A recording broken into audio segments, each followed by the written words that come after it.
Like দে। আসসালামু আলাইকুম, কেমন আছেন সবাই? আজকে কিন্তু একটা ধামাক্কা ইংরেজি ক্লাস হবে, আর সাথে আছেন আমাদের রাতুল স্যার। আর আসসালামু আলাইকুম। ক্লাসটা কিন্তু খুবই জমজমাট একটা ক্লাস হবে, আর ক্লাসে সবাই শেয়ার করে আমাদের সাথে থাকবা। আর আজকে কিন্তু সর্বোচ্চ শেয়ারকারী কিন্তু কেরে প্লাস বাংলা বই পাবে। কিছুক্ষণ আগে আমাদের ট্যালেন্ট হান্ট একাডেমির পক্ষ থেকে সামিয়া কিন্তু কি পাচ্ছে, সুমাইয়া সুমাইয়া কিন্তু একটা কেরে প্লাস বাংলা বই পেলো, এবং পাশাপাশি আরো একজন আছেন, পুতুল মেবি, পুতুল, তিনিও কিন্তু একটা বই গিফট পেয়ে গেছেন। তা আমি দেখবো আজকের ক্লাসে সর্বোচ্চ শেয়ারকারী এবং সর্বোচ্চ মেনশনকারী তারা কিন্তু সবাই কেরিয়ার প্লাস বাংলা বই পাবেন। ঝটপট একটু জয়েন করে দাও এবং আপনার প্রিয়জনকে মেনশন করে দাও এবং শেয়ার করে দাও। ভাইয়ারা আপুরা সবাই একটু শেয়ার করো, ভাইয়ারা আপুরা সবাই একটু শেয়ার করে দাও। আর আজকে কিন্তু ইংরেজি থেকে বারবার আসা যে প্রশ্নগুলো আছে, যেগুলো বিভিন্ন বিসিএস পরীক্ষা আসছে, প্রাইমারি পরীক্ষা আসছে, নিবন্ধনে আসছে 10 থেকে 20তম 2025 সালে যে প্রশ্নগুলো বারবার আসছে, এই প্রশ্নগুলো আবার আসবে। দেখো সামনের এই যে জুলাইতে কিন্তু খাদ্য অধিদপ্তর পরীক্ষা হবে, জুন অথবা জুলাইতে খাদ্য অধিদপ্তর পরীক্ষায় কিন্তু হুবহু এখান থেকে কমন পড়বে। আমরা প্রতি এই যে 31 তারিখে আমাদের যে বিভিন্ন চাকরি পরীক্ষা আছে, এই 31 তারিখ বিভিন্ন চাকরি পরীক্ষায় কিন্তু অনেক অনেক প্রশ্ন কমন পড়বে। স্যার আর কি কি চমক থাকতেছে আজকে ক্লাস একটু বলে দেন। আসসালামু আলাইকুম এভরিওয়ান। স্যার আজকে ক্লাসে কয়েকটা চমক নিয়ে আসছে। কোশ্চেন সলভ করবো 20টা, বাট এখানে হচ্ছে প্রায় 150 থেকে 200 কোশ্চেন সমাধান হয়ে যাবে। এটা হচ্ছে সবচেয়ে বড় চমক স্যার। সবচেয়ে বড় চমক এটাই। হুম হুম বাহ। হুম। কোশ্চেন সলভ করাবো 20টা, লিটারেচার প্লাস গ্রামার মিলিয়ে 15 প্লাস 5 20টা, বাট এখান থেকে আপনার 150 থেকে 250, আমি 200 কম বলেছি, 150 থেকে 250 কোশ্চেন সলভ হয়ে যাবে ইনশাল্লাহ। তার মানে ক্লাসটা স্যার কতটুকু গুরুত্বপূর্ণ। আর সর্বোচ্চ শেয়ারকারী যারা আছেন তারা অবশ্যই নাসির স্যারের একটা বুক আছে, সেই বুকটা পাবেন, ঠিক আছে? আমার বুক পাবে মানে? হ্যাঁ, নাসির স্যার আপনাকে এই, কুরিয়ার করে দিয়ে দিবে। আমার বুক আমি দিতাম না ভাই। আমার বুক, এই স্যার কি কথা বলে দেখছেন? রাতুল স্যার বললো যে সর্বোচ্চ শেয়ারকারী নাসির স্যার বুক পাবেন। ভাই আমার বুকটা অনেক দাম, আমার বুকটা দেয়া যাবে না। তবে আমার লেখা কেরিয়ার প্লাস বাংলা বইটা দিতে পারবো, কিন্তু আমার বুকটা চাইলেও আমি দিতে পারবো না, ঠিক আছে? তা দেখে আমাদের কি কে আছেন, ইমরান হোসেন আছেন, আব্দুল্লাহ সাদিক আছেন, আমাদের সুরাইয়া খাতুন আছেন আমাদের সাথে, আমাদের ছায়া সাথী আছেন আমাদের সাথে, রুরিক আছেন আমাদের সাথে, সাথে রাজকোনা তিনিও আছেন। যে আসসালামু আলাইকুম স্যার, আমি ঠিক এটাই আশা করছিলাম যে আজকে ইংরেজি ক্লাসটা হবে, খুবই ধন্যবাদ। থ্যাংক ইউ স্বপ্নের রাজকন্যা। এবং আয়েশা সিদ্দিকা তিনি আমাদের সাথে, রিমো আছে। আসসালামু আলাইকুম। ওয়ালাইকুম আসসালাম। দ্রুত সবাই একটু ঝটপট দেখি আজকে সর্বোচ্চ শেয়ারকারী কে পান। আমি কিন্তু কিছুক্ষণ আগে আমাদের ট্যালেন্ট হার্ট একাডেমির কিন্তু পেজ থেকে যে ক্লাসটা হলো এইচএসসি প্রোগ্রামে, সেখানে কিন্তু আমি 2টা বই কিন্তু কেরিয়ার প্লাসের জন্য তাদের নাম ঠিকানা আমি দিতে বলেছি, আমার হোয়াটসঅ্যাপে দিয়ে দেবো। আজকে কিন্তু ক্লাস শেষে আমাকে নাম ঠিকানা লিখে দিবা, তাহলে বই কিন্তু পেয়ে যাবা। দুজনকে একসাথে দেখে খুবই ভালো লাগছে। সবসময় thank you thank you thank you. আর কে কোথা থেকে জয়েন করছেন একটু কমেন্টের মাধ্যমে জানিয়ে দিবেন, ঝটপট কমেন্টের মাধ্যমে যে কে কোন জায়গা থেকে আজকে লাইভ ক্লাস দেখতে। দ্রুত দ্রুত দ্রুত দ্রুত ঝটপট ঝটপট ঝটপট। সোনিয়া তাসনিম আছেন আমাদের সাথে, গুড। শামিম শারমিন খাতুন আছেন আমাদের সাথে। নীল আকাশের পরি, তিনি নীল আকাশের পরি। পরি আসলে বানানটা পরি কিন্তু রস্বইকার, কারণ বিদেশ শব্দের বানানে সবসময় রস্বইকার হয়। পরি বানানটাও কি হবে? রস্বইকার হবে। স্যার আমি আছি, গুড। কারা কারা স্যার? অনেকগুলো সিরিয়াল করেছি কিন্তু পাইনি। আচ্ছা দেখি আজকে পাবা, আজকে পাবা। আজকে আমি ক্লাসে কিন্তু, স্যারের ক্লাসে কিন্তু আমি বলেই দেবো যে নাম কিন্তু ঘোষণা করে দিব। তার আমার হোয়াটসঅ্যাপ নাম্বারে নাম ঠিকানা দিয়ে দিবা, আমার নাম্বারটাই দিয়ে দেবো। আমার নাম্বার হোয়াটসঅ্যাপে নাম ঠিকানা দিয়ে দিলে অবশ্যই অবশ্যই অবশ্যই পেয়ে যাবেন। স্যার সর্বোচ্চ শেয়ারকারী নাসির স্যারের বুকটা পাবেন, আপনারা তাড়াতাড়ি শেয়ার করেন, স্বপ্নার রাজকন্যা বলছেন। আচ্ছা দিয়ে দেবো, সমস্যা না। স্যার ঝাঁকানাকা ক্লাসটা একটু শুরু করে দেন। ঝাঁকানাকা ক্লাসটা একদম ঝাঁকানাকা দিয়ে অনেক মজা দিয়ে দিবেন, যাতে আমাদের স্টুডেন্টরা ভালো করে লিখতে। সবাই ঝটপট খাতাটা কলমটা সাথে নাও, আর সবাই একটু ভাইয়ারা আপুরা একটু শেয়ার করে দিবেন এবং ক্লাসটা এনজয় করবেন। Ratul sir class, okay sir. Okay, আসসালামু আলাইকুম। আশা করি বোর্ড এবং কথা দুইটাই ক্লিয়ার। হ্যাঁ, তাহলে স্যার তো সবকিছু বলেই গেছেন, আমি সবাইকে শুভেচ্ছা জানিয়ে ক্লাস শুরু করতে যাচ্ছি, ঠিক আছে?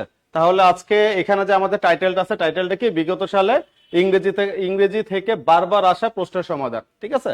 তার মানে যেগুলি বারবার আসে এবং বারবার আসা থেকে নতুন কোশ্চেন আবার কি সেট হতে পারে সেটাও আজকে দেখাচ্ছে। খাতা নেন, কলম নেন, প্রশ্ন তুলবেন আর অ্যান্সার গুলি লিখবেন, ঠিক আছে? তাহলে বিসমিল্লাহ করে শুরু করে দিচ্ছি। হ্যাঁ, আশা করি সবাই ভালো আছে। হ্যাঁ, আলহামদুলিল্লাহ ভালো। ওকে, দেখেন, 1 নাম্বার এখান থেকে শুরু করলাম। যেহেতু প্রাইমারি বলেন, এনটিএসসি বলেন, সব জায়গায় বলেন, লিটারেচার থেকে দেখা যায় প্রাইমারিতে 25টা যদি ইংরেজি কোশ্চেন হয়, লিটারেচার থেকে 4টা 5টা 6টা কোশ্চেন আসতেছে। এবং কিন্তু প্রাইমারি থেকে যে লিটারেচার কোশ্চেন আসতেছে, এটা কিন্তু আপনার হাই ভোল্টেজের কোশ্চেন গুলি আসে, ঠিক আছে? এর জন্য আজকে হাই ভোল্টেজের আগুন ক্লাসগুলি নিব, একটু খেয়াল থাকে। হ্যাঁ, একটু কথাগুলি শুনেন, ভালো মতো দেখেন। দেখেন এখানে একটা কথা বলেছে, বিসমিল্লাহ করে শুরু করছে, দেখেন।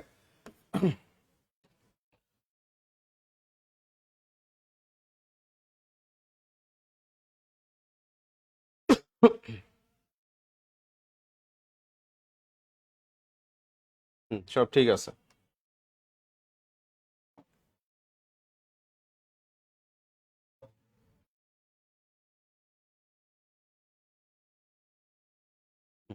দেখেন এখানে দা প্লে, এখানে একটা কথা, দা প্লে ক্যান্ডিডা, একটা শব্দ আছে কি ক্যান্ডিডা, এবং এই ক্যান্ডিডেট একটু খেয়াল করবেন, এই ক্যান্ডিডেট হচ্ছে কার লেখা একটু খেয়াল করবেন, ঠিক আছে? ক্যান্ডিডেট হচ্ছে, এই ক্যান্ডিডেট হচ্ছে কোন ধরনের গ্রন্থ, এটা হচ্ছে প্লে। এখন দেখেন কোশ্চেনটা কিভাবে সেট হয়, ভালো মতো খেয়াল করেন। দা প্লে ক্যান্ডিডা ইজ বাই, এটা কার লেখা, ঠিক আছে? হ্যাঁ, এটা কার লেখা? জেমস জয়েস, তারপর Shakespeare, JB. Show, Arthur Miller. বুঝতে পারছেন? এখন খেয়াল করবেন কোশ্চেন কিভাবে সেট হয়, আশা করি এটা পারবেন। এটা প্রিভিয়াস কোশ্চেন আপনার চলে, খুব সম্ভবত হচ্ছে আপনার 15 থেকে 16তম বিসিএস এর কোশ্চেন, এটা খেয়াল করবেন। দা প্লে ক্যান্ডিডা, প্রথম কোশ্চেন আসতে পারে আপনাদের, নতুন কোশ্চেন যখন এখান থেকে সেট হবে তাহলে আসবে কি, এই ক্যান্ডিডা যে নাটকটা, এটা কোন ধরনের নাটক? আমরা তো জানি এটা নাটক, এখন যদি কোশ্চেন ঘুরিয়ে দেয় এটা কোন ধরনের নাটক, অ্যান্সার সবাই সি সি লিখছেন, আলহামদুলিল্লাহ, ঠিক আছে। এখন দেখেন এটা কোন ধরনের নাটক, এটা কি সবার কি জানা আছে কিনা দেখেন, এটা কোন ধরনের নাটক? এটা হচ্ছে আপনার কি, আপনার এটা হচ্ছে এক ধরনের কি কমেডি নাটক। কি নাটকের নাম, নাটক কি কোন ধরনের নাটক? এটা হচ্ছে একটা কমেডি প্লে, ঠিক আছে, কমেডি প্লে। তাহলে যেহেতু এখানে ক্যান্ডিডেট একটা শব্দ আছে, সেখান থেকে তাহলে এটা কার? আপনারা সবাই maximum answer C C C C C C C, আসলে অ্যান্সার হচ্ছে সি। তাহলে এখানে সি বলতে কি আসতেছে? জে.বি. শো। এই জে.বি. শো থেকে আবার আপনার কমন একটা কোশ্চেন আসে যে জে.বি. শো এর ফুল মিনিং কি, ঠিক আছে? জে.বি. শো এর ফুল মিনিং কি? তার মানে জে.বি. শো মানে কি? George George Bernard, George Bernard Shaw. তার জন্ম মৃত্যু দুটাই ইম্পর্টেন্ট, 1850, 1800 আপনার হচ্ছে 1856।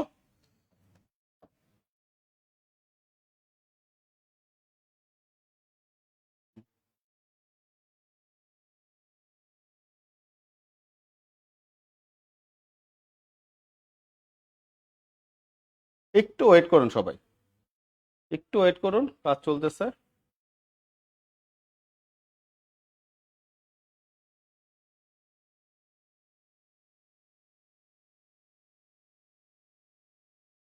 একটু ওয়েট করুন সবাই, অ্যান্সার করেন। ওনার জন্ম মৃত্যু কত সালে এটা একটু দেখেন। ওনার জন্ম মৃত্যু কত সালে একটু বলবেন সবাই প্লিজ।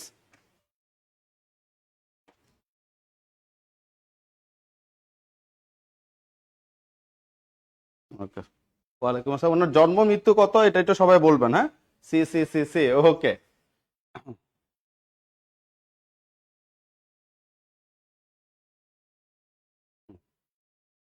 হয়ে গেছে না? Thank you. দেখেন ওনার জন্ম মৃত্যু, তাহলে এখানে জে.বি. Show, JB. শো মানে কি? জে.বি. শো এখানে মানে কি আমার হচ্ছে কে? জর্জ জর্জ বার্নার্ড শো, মাত্র লিখলাম তাই না? তার মানে কি জেবির ফুল মিনিং হচ্ছে জর্জ বার্নার্ড, এটা কিন্তু পরীক্ষায় আসে, ঠিক আছে? একটা হচ্ছে জর্জ বার্নার্ড থাকতে পারে, জর্জ বেল থাকতে পারে, জর্জ অরওয়েল থাকতে পারে, এখানে অনেক শব্দ আছে, ঠিক আছে? এটা আমরা খেয়াল করি, হ্যাঁ? আচ্ছা, তাহলে এই জর্জ বার্নার্ড শো, ওনার জন্ম হচ্ছে 1856 এবং ওনার মৃত্যু হচ্ছে 1950। 1856 এবং 1950। 1856 মানে উনি কোন সেঞ্চুরির লোক? 19 সেঞ্চুরির লোক। কোন সেঞ্চুরির লোক উনি? 19 সেঞ্চুরির লোক, এটা মাথা রাখবেন। 1856 মানে কি? সেঞ্চুরি হিসাব কিভাবে করা হয়? যখন যে সালে জন্ম হয় তারপরে শো থেকে হিসাব করা হয়, তার মানে এটা কি উনি 19 সেঞ্চুরির লোক। এখন দেখেন 1950, এই 50-এর অর্ধেক কত? 25 না? খেয়াল করবেন 50-এর অর্ধেক কত? 25। ভালো মতো শুনেন, কমেন্টস যখন লিখতে বলবো কমেন্টস করেন, যখন অ্যান্সার দিতে যখন কথা বলবো একটু মনোযোগ সহকারে কথাগুলো শুনবেন প্লিজ, হ্যাঁ? 50-এর অর্ধেক হচ্ছে 25, আর এই 19 থেকেই যাবে, তার মানে কত আসলো? 1925। এই যে 1925 সালে উনি কি পান? আপনার হচ্ছে নোবেল পুরস্কার পান। কি পান? নোবেল পুরস্কার পান। তারপরে ওনার জন্ম হচ্ছে 1856, ওনার মৃত্যু হচ্ছে 1950। আর নোবেল কত সালে পান এটা কিভাবে মনে রাখবো জর্জ বার্নার্ড শোকে? যে 50-এর অর্ধেক 25, 19 থেকে যাবে, তার মানে 1925 সালে উনি কি পান? নোবেল পুরস্কার পান। আমি কি বুঝাতে পারছি? এটা খুবই ইম্পর্টেন্ট। উনি হচ্ছে 1925 সালে নোবেল পুরস্কার পান। এবং ওনার যে ছদ্মনাম, দেখেন আপনাদের আধুনিক কোশ্চেন গুলি, ওনার যে ছদ্মনাম, ঠিক আছে, ওনার ফেন নেম, যেটাকে ইংলিশে আমরা বলি ফেন নেম, ফেন নেম হচ্ছে লি। এবং উনি কোন দেশি? উনি একজন আইরিশ। আইরিশ প্লে রাইট, ঠিক আছে। ওনাকে বলা হয় father of modern English literature. আধুনিক ইংরেজি সাহিত্যের জনক কাকে বলা হয়? এই জে.বি. শো বা জর্জ বার্নার্ড শোকে আধুনিক লিটারেচারের জনক। বুঝতে পারছে? ওনাকে কি বলা হচ্ছে? ফাদার অফ কি modern English literature, father of modern English literature. Clear? এখন দেখেন, একটা তো পড়লেন ক্যান্ডিটা কার লেখা? আমাদের এই জে.বি. শো, উনার লেখা। এখন উনি বিখ্যাত হচ্ছে নাটকের জন্য, যার কারণে ওনাকে বলা হয় কি father of English, father of modern English literature. কারণ তার নাটকগুলি আমরা কিভাবে মনে রাখবো? তার নাটকগুলি কিভাবে মনে রাখবো? এই জে.বি. শো যে শব্দটা দেখলেন না, এটার পাশে লেখেন ইনশাল্লাহ আসবেই, ঠিক আছে? ইনশাল্লাহ আসবেই, যেটা আসবেই এটার পাশে আমি সবসময় লিখি A.I। A.I মানে হচ্ছে আজীবন ইম্পর্টেন্ট। A.I মানে কি? আজীবন ইম্পর্টেন্ট। এই যে একজন লিখছেন দৃষ্টি 1856, নোবেল হচ্ছে 1925। হ্যাঁ, আধুনিক লিটারেচারের জনক। Thank you so much. তারপর হচ্ছে নাইমা আক্তার লিখছে হচ্ছে ইয়েস। ওকে, আশা করি সবাই বুঝতে পারছেন জিনিসটা। দেখেন এখন তার নাটকগুলো আমরা কিভাবে মনে রাখতে পারবো, আমি এখানে একটা নোট করে দিচ্ছি। দেখেন, এটা একটু সবাই লিখবেন, এগুলো সচরাচর কিন্তু আপনারা পাবেন না। যেহেতু জে.বি. শো এর পাশে লিখেই দিছে ইনশাল্লাহ আসবে মানে আসবেই, এইটা ছাড়া আসলে কোশ্চেন হয় না। কিছু রাইটার আছে তাদের নিয়ে বারবার ঘুরে ফিরে কোশ্চেন আসে। দেখেন কিভাবে লিখবেন।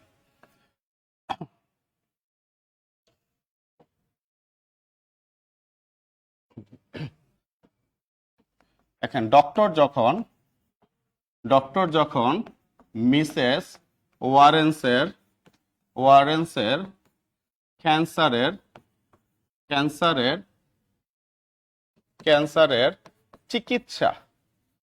চিকিৎসা করছিল, সিজার তখন আর্মস নিয়ে সুপারম্যানের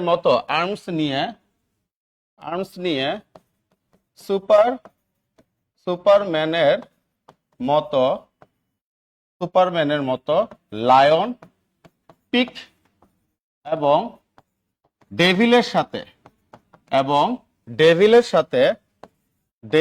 সাথে কোনো কথা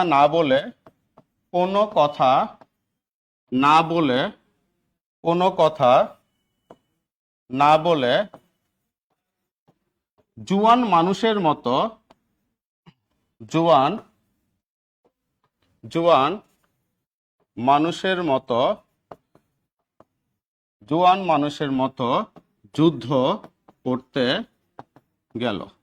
করতে গেল। দেখেন ফাটাফাটি ইম্পর্টেন্ট, এখানে তার 12টা নাটক চলে আসছে এতটুকুর মধ্যে। হ্যাঁ, মনে রাখবেন কিভাবে? কথাগুলো খুব সুন্দর মতো আমরা শুনবো, ঠিক আছে? কথাগুলো আমরা খুবই সুন্দর মতো শুনবো, ঠিক আছে? আশা করি হ্যান্ডরাইটিংটা বুঝতে পারছেন সবাই। একটু ভালো মতো আমরা কথাগুলি শুনি, ঠিক আছে? আচ্ছা, এখানে কি লেখা দেখেন, ডক্টর যখন, তার মানে একজন ডক্টর ছিল, সে একজনের চিকিৎসা করতেছিল। যার চিকিৎসা করতেছিল তার নাম কি? Mrs Warren. তাহলে ডক্টর যখন, তার মানে কি?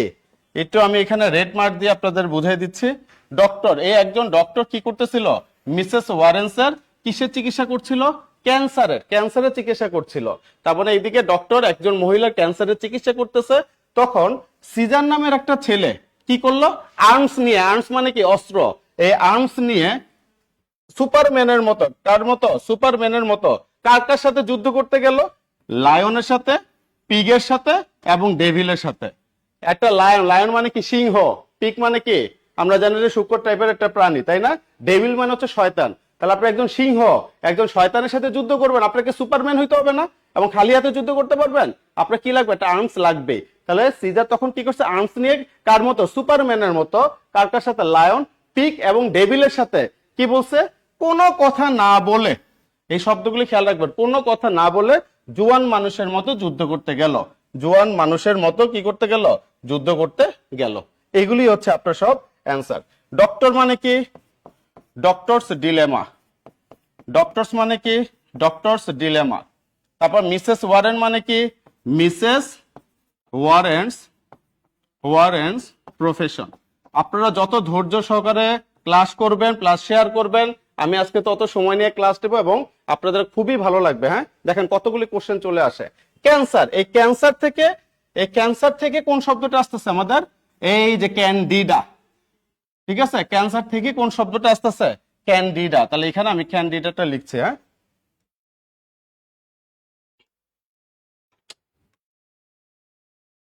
তার একটু রিকোয়েস্ট করবো এটা দেখার জন্য। হ্যাঁ,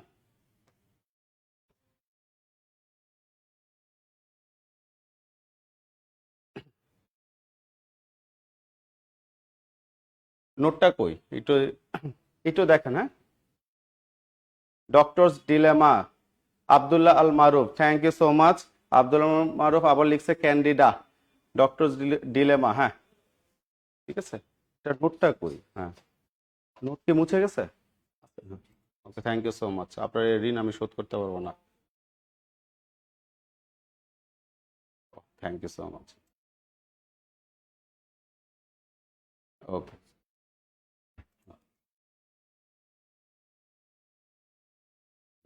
তাহলে ওই নোটটা কোথায় আগেরটা? এখানে। হ্যাঁ, আচ্ছা, তাহলে এখানে দেখেন প্রফেশন, প্রফেশন থেকে আবার কোন শব্দ আসতেছে? এই যে ক্যান্ডিডা, যেটা মাত্র আপনারা কি করলেন, এই যে ক্যান্সার থেকে কোন শব্দটা চলে আসতেছে? ক্যান্ডিডা, যেটা মাত্র কোশ্চেনে দেখলেন। তারপরে কি বলছে? সিজার, সিজার থেকে এই যে দেখেন 44তম বিসিএস এর কোশ্চেন, হ্যাঁ, সিজার এন্ড ক্লিওপেট্রা। সিজার থেকে কোন শব্দটা আসলো? Caesar and Cleopatra. এই যে 44তম বিসিএস এর কোশ্চেন, ঠিক আছে, সিজার এন্ড ক্লিওপেট্রা। তারপরে দেখেন আর্মস, আর্মস থেকে কি আসতেছে? আবার দেখেন বিসিএস এর question, arms and the man, arms and the man. ফাটাফাটি ফাটাফাটি ইম্পর্টেন্ট, ঠিক আছে, ফাটাফাটি ফাটাফাটি important, arms and the man. তারপরে সুপারম্যান দ্বারা কি বোঝাচ্ছে? Man and superman, man and কি সুপারম্যান, ম্যান এন্ড সুপ লিখছে। হ্যাঁ, সুপ মানে কি? সুপারম্যান। আবার সুপ বলতে আবার খাবার জিনিস বুঝেন না, যে ম্যান এন্ড ম্যান সুপ খাচ্ছে। তারপর হচ্ছে লায়ন, লায়ন মানে কি? অ্যান্ড্রেকালস এন্ড দ্য লায়ন, এই শব্দটা থাকবে। পিক মানে হচ্ছে কি? পিক মেলিয়ন, ফাটাফাটি ইম্পর্টেন্ট, পিক মেলিয়ন। এই পিক মেলিয়ন এই নাটকের জন্য উনি কিন্তু অস্কার পান। কোন নাটকের জন্য অস্কার পান? এই পিক মিলিয়ন, ফাটাফাটি ইম্পর্টেন্ট। হ্যাঁ, তারপর হচ্ছে ডেভিল, ডেভিল মানে হচ্ছে কি? ডেভিলস, ডেভিল দেখবেন ডেভিল শব্দটা থাকবে ডেভিলস ডিসিপল, ডেভিলস ডিসিপল। ঠিক আছে, কোনো কথা না বলে, you never can, you never, কোনো কথা না বলে, এটা মিনিং হচ্ছে, এটা যারা বুঝাচ্ছি, you never can tell, you never can tell. এটা হচ্ছে বাংলাদেশ ব্যাংক এডিতে আসছিল, ইউ নেভার ক্যান টেল কার লেখা, বুঝতে পারছেন? বাংলাদেশ ব্যাংক এডিতে ব্যাংকের পরীক্ষাটা আসছে, ইউ নেভার ক্যান টেল কার লেখা। তারপর হচ্ছে জোয়ান, হচ্ছে দ্য জোয়ান অফ আর্ক, জোয়ান দ্বারা কি বোঝাচ্ছে? দ্য জোয়ান অফ আর্ক, বুঝতে পারছে? তাহলে দেখেন একটা কোশ্চেন থেকে কতগুলো কোশ্চেন বের হয়েছে, এবং এটা বিসিএস আসছেও, এবং ভবিষ্যতেও আবার কি নতুন কোশ্চেন সেট করলে এর বাইরে থেকে ইনশাল্লাহ করবে না। তাহলে আমার সূত্রটা কি ছিল? ডক্টর যখন মিসেস ওয়ারেন্সের ক্যান্সারের চিকিৎসা করছিল, সিজার তখন আর্মস নিয়ে সুপারম্যানের মতো লায়ন, পিগ এবং ডেভিলের সাথে কোনো কথা না বলে জুয়ান মানুষের মতো যুদ্ধ করতে গেল। বুঝতে পারছেন? জর্জ বানাসরে নাটকগুলো হয়ে গেল, কতগুলো ইনফরমেশন হয়ে গেল, তাই না? এখান থেকে পরীক্ষা ইনশাল্লাহ কমন পাবেন। এই সবাই বুঝছি না আমি একাই বুঝছি? বলেন। ওকে, তাহলে আমরা নেক্সট পরের স্লাইডে চলে যাই। হ্যাঁ,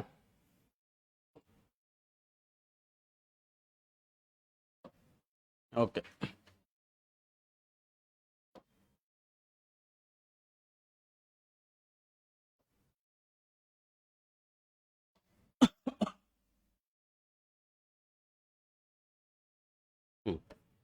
দেখেন, which of the following writers belongs to the romantic period in English literature. এখানে একটা শব্দ বলছে, এটা খেয়াল করার, এখানে একটা শব্দ বলছে কি? Romantic period. এই যে রোমান্টিক পিরিয়ড, রোমান্টিক পিরিয়ড মানে আপনার হচ্ছে এখান থেকে উইলিয়াম ওয়ার্ডসওয়ার্থ শব্দটা চলে আসে। রোমান্টিক পিরিয়ড মানে কি? এসটি কলেরিজ, যার ফুল মিনিং হচ্ছে স্যামুয়েল টেইলর কলেরিজ, এই শব্দগুলি চলে আসে। রোমান্টিক পিরিয়ড বলতে পিবি শেলিকে বুঝি, রোমান্টিক পিরিয়ডকে বললেই হচ্ছে আমরা কে কাকে বুঝি? আমরা বুঝি হচ্ছে জন কিটসকে। বুঝতে পারছে? এই চারজন হচ্ছে খুব ভাইটাল। তারপর তো আমাদের লর্ড বাইরন তো আছেই। হ্যাঁ, এখন দেখেন এই রোমান্টিক পিরিয়ড শুরু হয় 1798 সালে, যেটা বিসিএস এর কোশ্চেন প্লাস ভবিষ্যতেও আসবে, এবং এটা শেষ হয় 1832 সালে। বিভিন্ন অ্যাডমিশন টেস্ট, ইউনিভার্সিটি অ্যাডমিশন টেস্টও এখান থেকে কোশ্চেন আসে। রোমান্টিক পিরিয়ড শুরু হয় কত সালে? 1798 সালে, এবং শেষ হচ্ছে কত? 1832 সালে। তাহলে এখানে বলতেছে যে which of the following belongs to the romantic period in English literature. তাহলে এখানে ইংলিশ লিটারেচার আমি কি বলছি? রোমান্টিক পিরিয়ড বলতে কোন কোন রাইটারদের নাম চলে আসে? William Wordsworth. কে কে আসতেছে? William Wordsworth. তারপর কে আসতেছে? ST Coleridge. তারপর কে আসতেছে? PB Shelley, PB Shelley. তারপরে কে আসতেছে? জন কিটস, কে আসতেছে? John Keats. তারপরে কে আসতেছে? আপনার হচ্ছে লর্ড বায়রন, কে আসতেছে? Lord Byron. এই হচ্ছে আমাদের কি রোমান্টিক পিরিয়ডের এই 5 জন রাইটার। এই 5 জন রাইটার মোটামুটি পড়লে আরেকজন আছে যে রোমান্টিক পিরিয়ডের কে বিরোধিতা করতো, সে হচ্ছে কি একজন মহিলা মানুষ। মহিলা মানুষ সব জায়গায় কি করে? বিরোধিতা করে, এটা মাথায় রাখবেন। হ্যাঁ, এরা সব পুরুষ মানুষ, মেল। আর এটা কি জেন অস্টিন একজন মহিলা মানুষ, সারা দিন বিরোধিতা করতো। মানে সবাই বলতো এদিকে যান, হে বলতো কি এদিকে আমি যাব না, মানে সবকিছুই বিপরীত এই জেন অস্টেন। এই কারণে জেন অস্টেন রোমান্টিক পিরিয়ডের হয়েও রোমান্টিকতার বিরোধিতা করতে বলতে বিরোধিতা করতো, যার কারণে তাকে বলা হয়তো কি অ্যান্টি রোমান্টিক। তাকে কি বলা হয়তো? Anti romantic female. দেখেন এই যে শব্দটা লিখছি ফিমেল, তারপরে কি শব্দটা লিখি একটু খেয়াল করেন, female novelist in romantic period. RP লিখলাম, হ্যাঁ, রোমান্টিক পিরিয়ড। তার মানে কি বললাম মনে রাখবেন কিভাবে? এখান থেকে একজনই হচ্ছে মহিলা মানুষ, এই মহিলা হচ্ছে কি জেন অস্টেন। রোমান্টিক পিরিয়ডকে হচ্ছে কবিতার যুগ, তার মানে এখানে সবাই কবিতা লিখছে। আর উনি হচ্ছে একটু তেরা টাইপের, 1775 সালে জন্মগ্রহণ করে 1817 সালে মারা যান। ঠিক আছে, উনার এইসব রোমান্টিক রোমান্টিক এত কথাবার্তা বা শুধু কবিতা তার ভাল লাগতো না।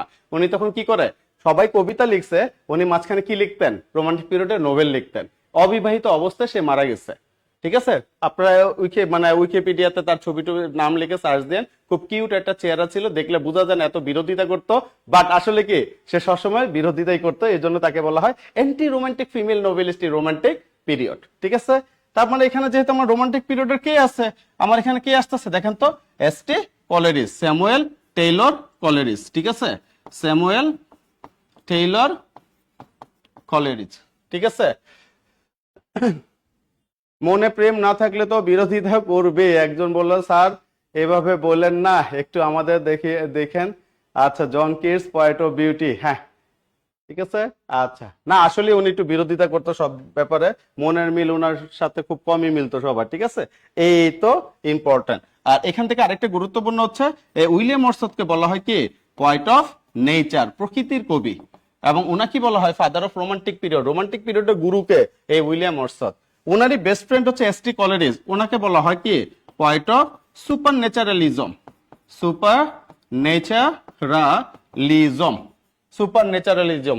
সে কিন্তু ছোটবেলা থেকে বিভিন্ন রোগে এটাকে কি বলে বিভিন্ন রোগে ভুগছিল। ডাক্তার তাকে একটু আফিম খেতে দিত, ঠিক আছে, যে ট্রিটমেন্ট হিসেবে, মেডিসিন হিসেবে।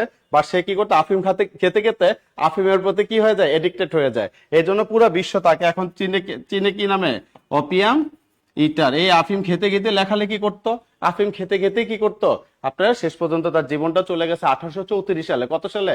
1834 সালে। উনার জন্ম হচ্ছে 1772, উনার মৃত্যু হচ্ছে 1874। ঠিক আছে, 1834, 1772, আর মৃত্যু হচ্ছে কি 1834। এই আফিম দেখেন 1834 সালে মারা গেছে, আজকে 2025 সাল।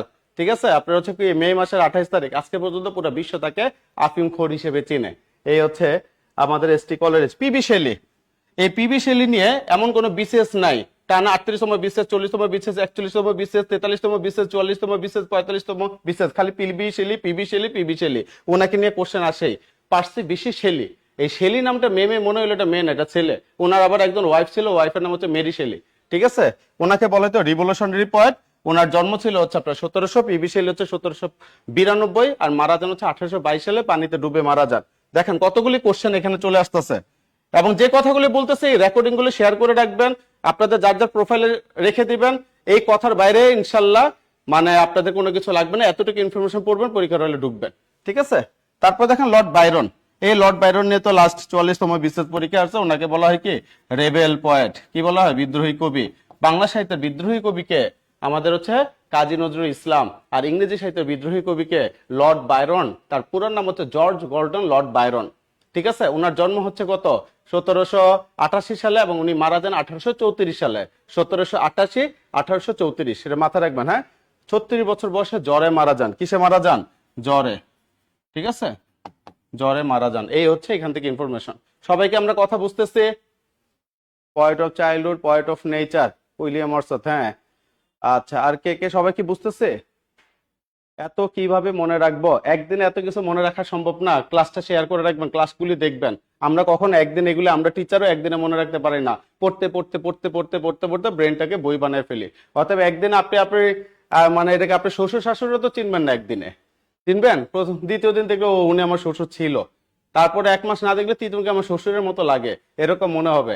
একদিনে একটা ইয়াতে আপনি কখনোই চিনতে পারবেন না, বুঝতে পারছেন? এটা মাথা রাখবেন, হ্যাঁ? ঠিক আছে স্যার, একটু স্লোলি বলেন। স্লোলি বলছি, শেয়ার করেন, যেহেতু আপনার সেকেন্ড টাইম থার্ড টাইম আপনাকে দেখতে হবে, একটু খেয়াল করবেন, হ্যাঁ? কেমন আছেন? ওকে, লর্ড বাইরন। এরপরে আমরা পরের স্লাইডে চলে যাই, ঠিক আছে? দেখেন এখানে কি বলছে, লন্ডন টাউন, হ্যাঁ, লন্ডন টাউন, এই একটা শব্দ আছে লন্ডন, হ্যাঁ, is found a living being in the works of. London town কার লেখার ভিতরে প্রকাশিত হয় বা জিনিসটা শব্দটা উঠে আসে? লন্ডন টাউন, লন্ডন একটা শব্দ আছে, এখানে হচ্ছে থমাস হার্ডি একটা অপশন আছে। এই থমাস হার্ডিকে বলা হয় pessimistic novelist. Pessimistic, pessimistic novelist, ওনাকে কি বলা হয়?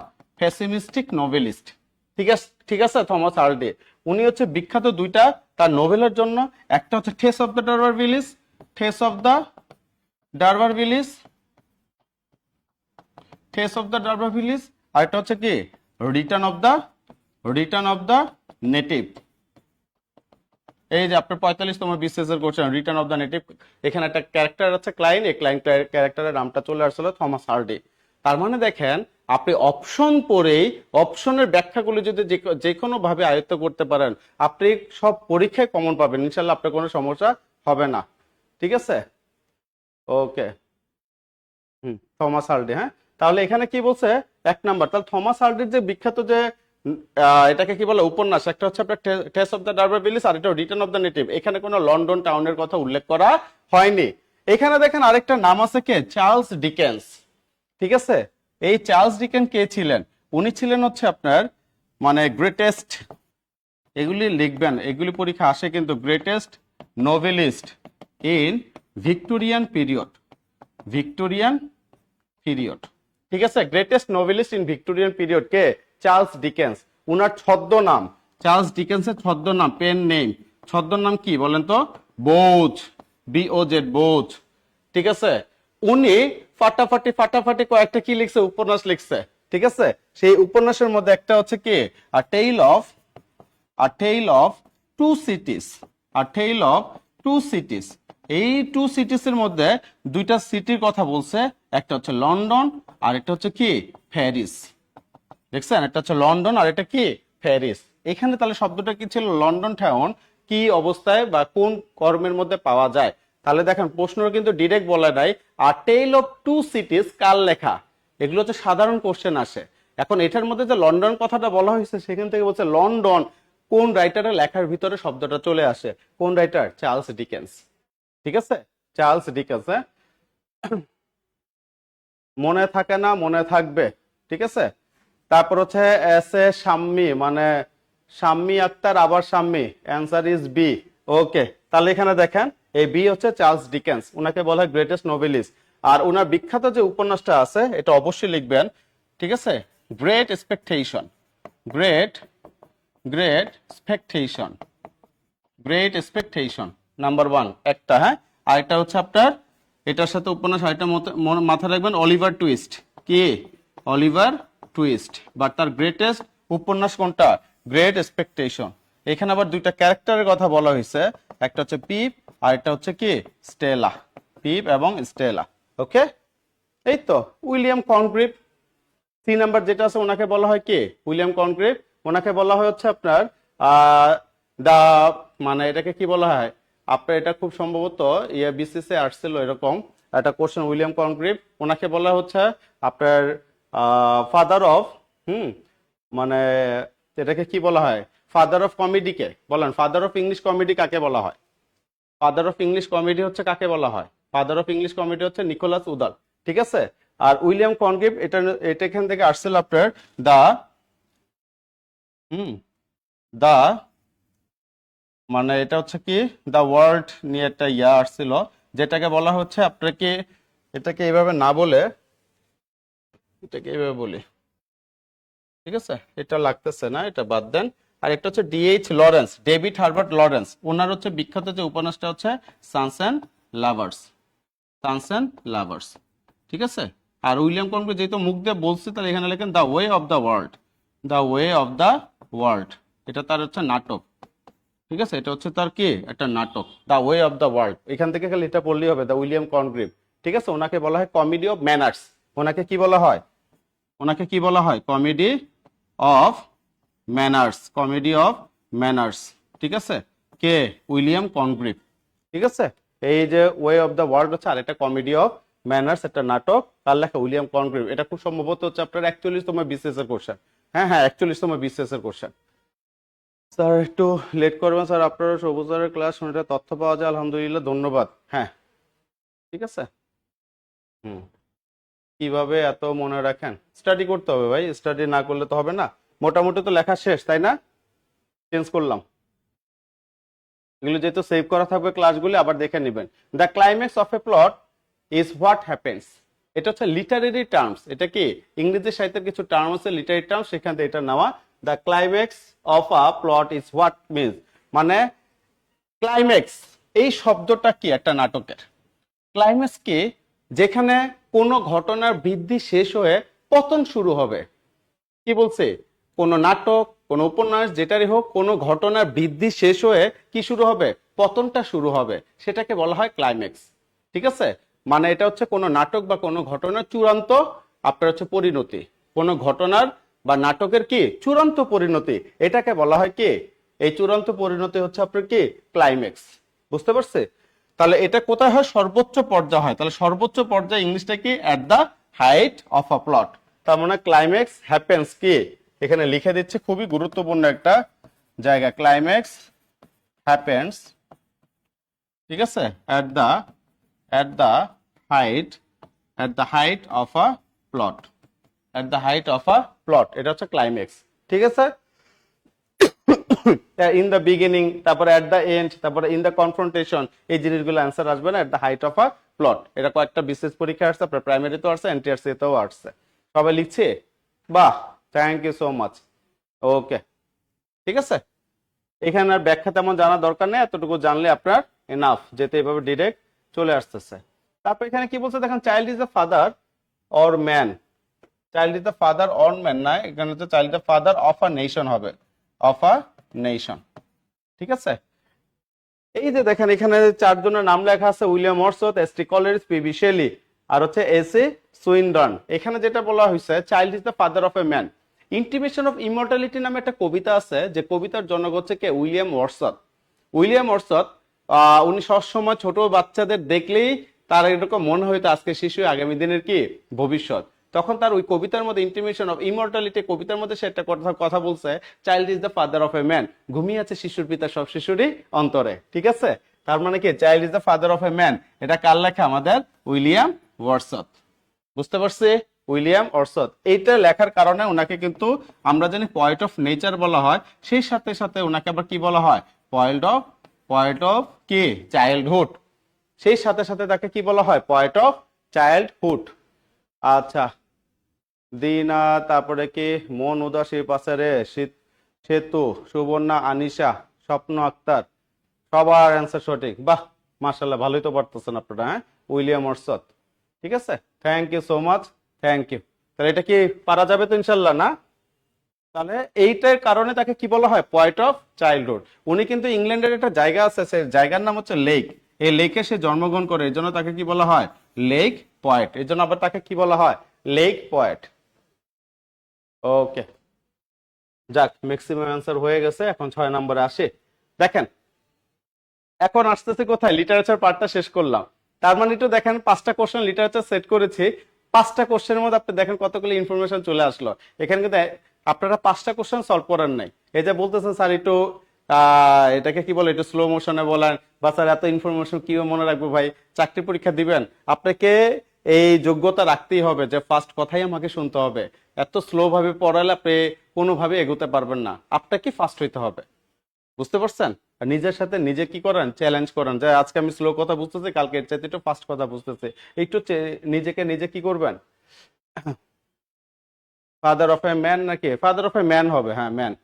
ওকে, তারপরে দেখেন 6 নম্বর কি বলছে, হি worked with all sincerity, the phrase with all sincerity is, তার মানে কি এখানে একটা ফ্রেজের কথা বলা হয়েছে, তাহলে এই আন্ডারলাইন যে পোর্শনটুকু যেটা আছে, যে he work with all sincerity, এটা আসলে কোন ফ্রেজ? আর noun phrase, adjective phrase, infinitive phrase, adverbial phrase.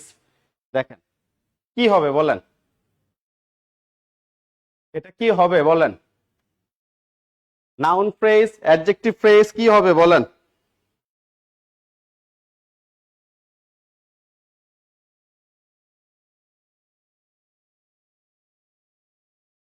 লিখছেন?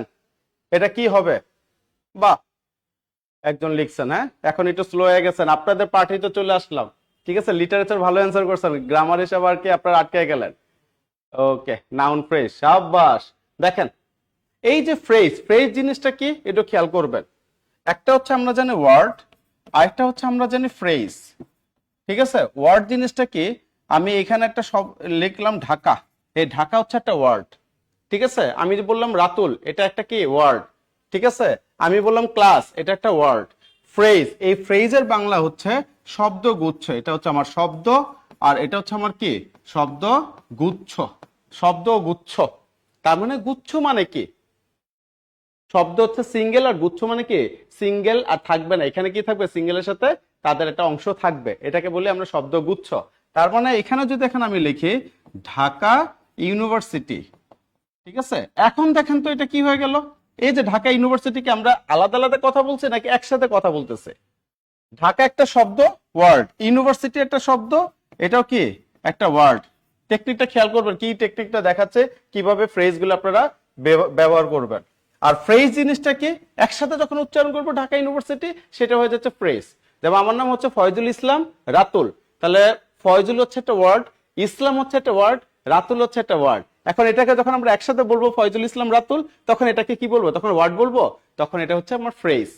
আর সবচেয়ে গুরুত্বপূর্ণ ইনফরমেশন, ফ্রেজ দেখে কখনো you can not identify any tense. ঠিক আছে, ফ্রেজ দেখে টেন্স চেনা যায় না, এটা হচ্ছে ফাটাফাটি ইম্পর্টেন্ট। একটা ফ্রেজ, একটা ক্লজ, তার ক্লজ দেখে কি you can identify any types of tenses and you can not find any or identify any types of tenses কি আপনার এই ফ্রেজ দেখে আপনি কখনো আইডেন্টিফাই করতে পারবেন না। এখন দেখেন noun phrase, adjective phrase, infinitive phrase, adverbial phrase, এটা খেয়াল করেন। এই যে অ্যাডজেক্টিভ ফ্রেজ যে শব্দটা বলছি ভালো মতো শুনেন, এরপরে অ্যাডজেক্টিভ ফ্রেজ নিয়ে আরেকটা এক্সাম্পল দিব যাতে আপনারা এক বাক্যে বলতে পারেন। এখানে কিন্তু অনেক ভুল, ঠিক আছে? ওকে, এখানে কিন্তু অনেক ভুল আছে, এখানে কিন্তু অনেক ভুল আছে, একটু খেয়াল করবেন। হ্যাঁ, তাহলে এখানে দেখেন, আর noun phrase, adjective phrase, infinitive phrase, adverbial phrase খেয়াল করবেন। এই যে অ্যাডজেক্টিভ ফ্রেজ, অ্যাডজেক্টিভের সাথে সম্পর্ক হচ্ছে কার জানেন? অ্যাডজেক্টিভের সাথে সম্পর্ক হচ্ছে নাউনের। কার? নাউন। অ্যাডজেক্টিভ কি সবসময় নাউনের সাথেই থাকে, নাউনকে প্রচুর পরিমাণে ভালোবাসে। এর জন্য এখানে আমি একটা চিহ্ন দিয়ে দিলাম, দেখেন তো হয়েছে কিনা চিহ্নটা। অ্যাডজেক্টিভ লাভস নাউন, তার মানে কি অ্যাডজেক্টিভ নাউনকে ভালোবাসে। অ্যাডজেক্টিভ ফ্রেজ হইতে হইলে তাহলে কে থাকতে হবে পাশে? নাউন থাকতে হবে। এই কথাটা লিখে রাখেন, অ্যাডজেক্টিভ লাভস নাউন। বুঝতে পারছেন? এখন যদি আমি এইভাবে লিখি, দেখেন দ্য ম্যান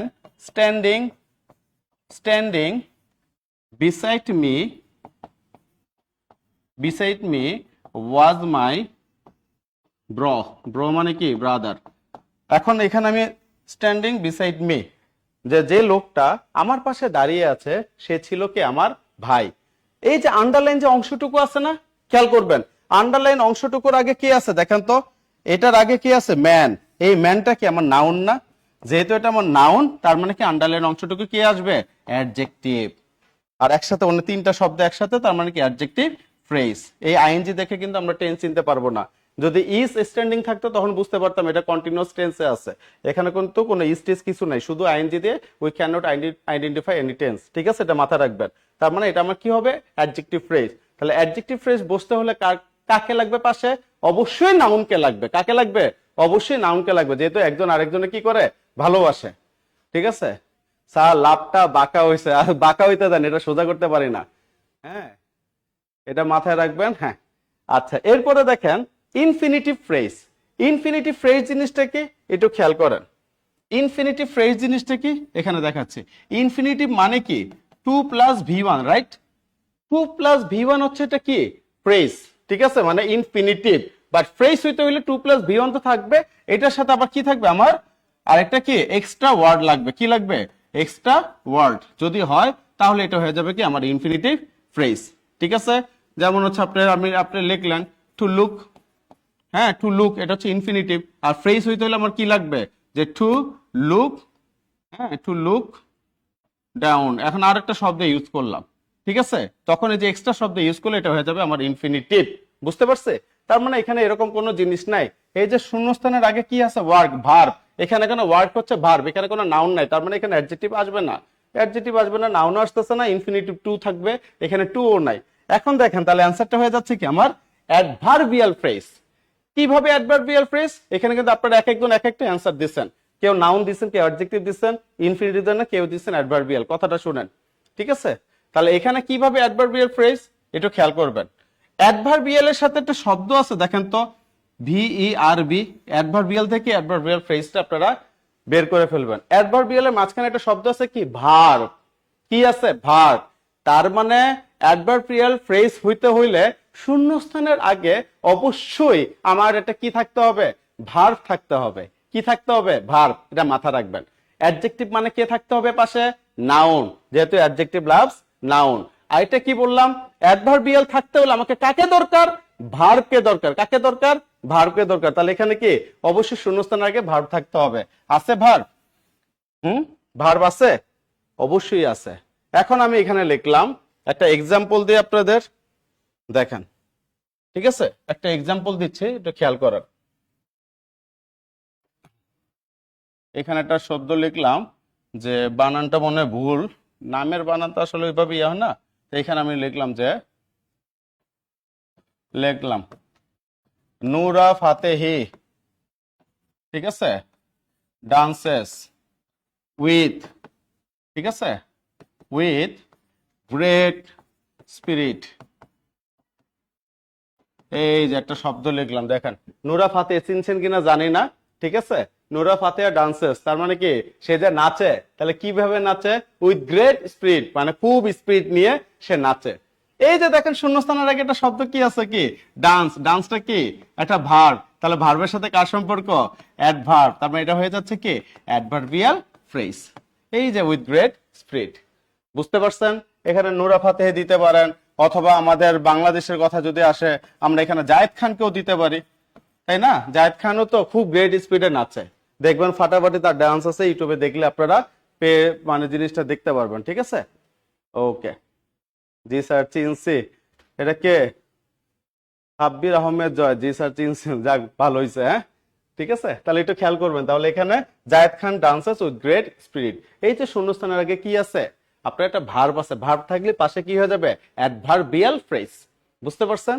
এছাড়াও যদি বইয়ের ভাষায় আসেন, তাহলে একটা ভার্বকে যদি হোয়াই, হোয়েন, ঠিক আছে, তারপর হচ্ছে হাউ, তারপর হচ্ছে কি আপনার হচ্ছে হাউ মাচ, হাউ মাচ, ঠিক আছে, হোয়াই, হোয়েন, হাউ মাচ, এগুলি দিয়ে যদি কোশ্চেন করে, if you get any answer then it is called কি অ্যাডভার্বিয়াল ফ্রেজ। একটা ভার্বকে এগুলি দিয়ে যদি আপনি কোশ্চেন করে উত্তর পান, কেন, কখন, কিভাবে, কতটুকু, তখন এগুলিকে বলা হয় কি আপনার অ্যাডভার্বিয়াল ফ্রেজ। তখন এগুলিকে প্রশ্ন করলে আপনি অ্যাডভার্ব পাবেন, অ্যাডভার্ব পাবেন। আর যদি একের অ্যাডভার্বের সাথে যেরকম বেশি শব্দ থাকে, তখন এটাকে কি বলবো আমরা? অ্যাডভার্বিয়াল ফ্রেজ পাবেন। যেমন এখানে একটা বললাম যে I love you so much, ঠিক আছে, আমি তোমাকে অনেক কি করি? ভালোবাসি। হ্যাঁ, তাহলে এখানে সো মাচের নিচে আন্ডারলাইন করলাম যে আমি তোমাকে কতটুকু ভালোবাসি, হাউ মাচ। হ্যাঁ, তাহলে কি সো মাচ, অনেক বেশি ভালোবাসে। তাহলে এটা কি হয়ে গেল? দুইটা শব্দ যেহেতু আছে, তাহলে অ্যাডভার্বিয়াল কি ফ্রেজ। এই ফ্রেজ দেখে আমরা কি টেন্স চিনতে পারবো না, ঠিক আছে? ওকে, ঠিক আছে, সবাই লিখছেন? ওকে, তার মানে এটা মোটামুটি আমাদের হয়ে গেছে। হ্যাঁ, বুঝা গেল তো, তাই না? এখন দেখেন, this is the book I lost, here I lost. আপনারা বলেন তো এটা কোন ক্লজ? Noun clause. একটু ফ্রেজ যেটা বলছে, যেটাই ফ্রেজ ওটাই ক্লজ, বাট পার্থক্যটা কি? ক্লজ দেখে আমরা টেন্স চিনতে পারবো, ফ্রেজ দেখে আমরা কখনো টেন্স চিনতে পারবো না। বুঝতে পারছে? এখন এখান থেকে বলেন তো, লেখেন। তার অর্থ জানা না থাকলে কি করব? আপনার অর্থ জানা দরকার নেই, আপনি ভার্ব তো চিনতেই হবে। ভার্ব ছাড়া তো you can not make any sentence without verb, তাই না? ভার্ব ছাড়া তো কোনো সেন্টেন্স তৈরি করতে পারবেন না। ভার্ব জানবেন আপনি ইংলিশে বেশি দুর্বল থাকবেন। এটা ভাই নিজ থেকে ভার্বটা আপনাকে শিখতে হবে, কোনগুলি ভার্ব কোনগুলি কি। আচ্ছা, এখানে দেখেন তো এখানে কি হয় অ্যান্সারটা, একটু সবাই বলেন তো। হুম, ঠিক আছে, এখানে অ্যান্সারটা কি হবে একটু সবাই বলেন। সবাই বলেন এখানে অ্যান্সারটা কি হবে। এটা কি this is the book I lost, here I lost is, এটা কি হবে? এই তো অ্যান্সারটা দিচ্ছেন, আলহামদুলিল্লাহ আলহামদুলিল্লাহ, থ্যাংক ইউ সো মাচ। যারা অ্যান্সার দিচ্ছেন তারা শুধু একটু বলেন তো যে আপনারা যে অ্যান্সারটা দিচ্ছেন এখানে ম্যাক্সিমাম সি নাম্বার অ্যান্সারটা দিচ্ছে, কার চেহারা দেখে সি নাম্বার অ্যান্সারটা দিচ্ছে, কোনটা দেখে সি নাম্বারটা দিচ্ছেন বলেন তো। ওনাকে এখন আবার এ লিখতেছে বি লিখতেছে, কোন চেহারা দেখে এ লিখছেন, কোন চেহারা দেখে অ্যান্সার বি লিখছেন, ঠিক আছে? আর কোন চেহারা অ্যাডজেক্টিভ মানে সি দিচ্ছেন, কোন চেহারা নান অফ দা থ্রি হবে, তিনটার একটাও না। স্যার এনার আছে বুঝে কিন্তু। হুম, ওকে, একটু খেয়াল করি আমরা, হ্যাঁ। আব্দুল্লাহ আল মামুন সি, ওকে, দেখেন this is the book I lost, এখানে কি বলছে? I lost is, I lost তার মানে এতটুকু আমাকে বলতে বলছে। আই লস্টটা কোন ক্লজ? দেখেন তো এই যে শূন্যস্থান যেটা বলছে, আমি এটা এদিক থেকে মুছে দেই। এখানে দেখেন আই লস্ট বলছে, তার মানে কি এতটুকু শূন্যস্থান না আমার? হ্যাঁ, এই যে শূন্যস্থানটুকু, এটার আগে কি আছে দেখেন তো, বুক। বুক মানে কি? এটারটা কি? বইয়ের নাম, নাউন। যেহেতু নাউন আছে তাহলে নাউনের পাশে কে থাকবে? একটু আগে আমি বললাম অ্যাডজেক্টিভ থাকবে। তার মানে কি এটা লস্ট। এই লস্ট দেখে আমরা কি চিনতে পারি? ক্লজ মানে টেন্স চেনা যায়। লস্ট দেখে আমরা কি চিনতে পারি? যে লস্ট এটা পাস্ট টেন্স, তাই না? এটার কি পাস্টে আছে, তার মানে টেন্স চেনা যায়। এটা হচ্ছে কখনো ফ্রেজ হবে না, কি হবে? ক্লজ হবে। যেহেতু শূন্যস্থানের আগে আমার কি আছে? বুক আছে। বুকটা আমার নাউন, নাউনের সাথে কার সম্পর্ক ভাই? অ্যাডজেক্টিভের সম্পর্ক। তাহলে অ্যান্সার শুড বি কি? An adjective clause. যারা সি লিখছেন থ্যাংক ইউ সো মাচ।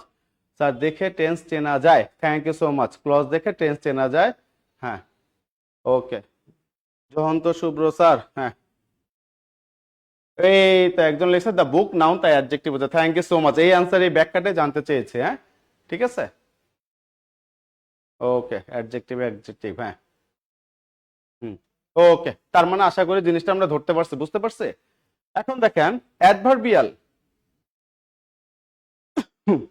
এখন দেখেন এখানে অ্যাডভার্বিয়াল হইতে হইলে আবার কাকে দরকার ছিল?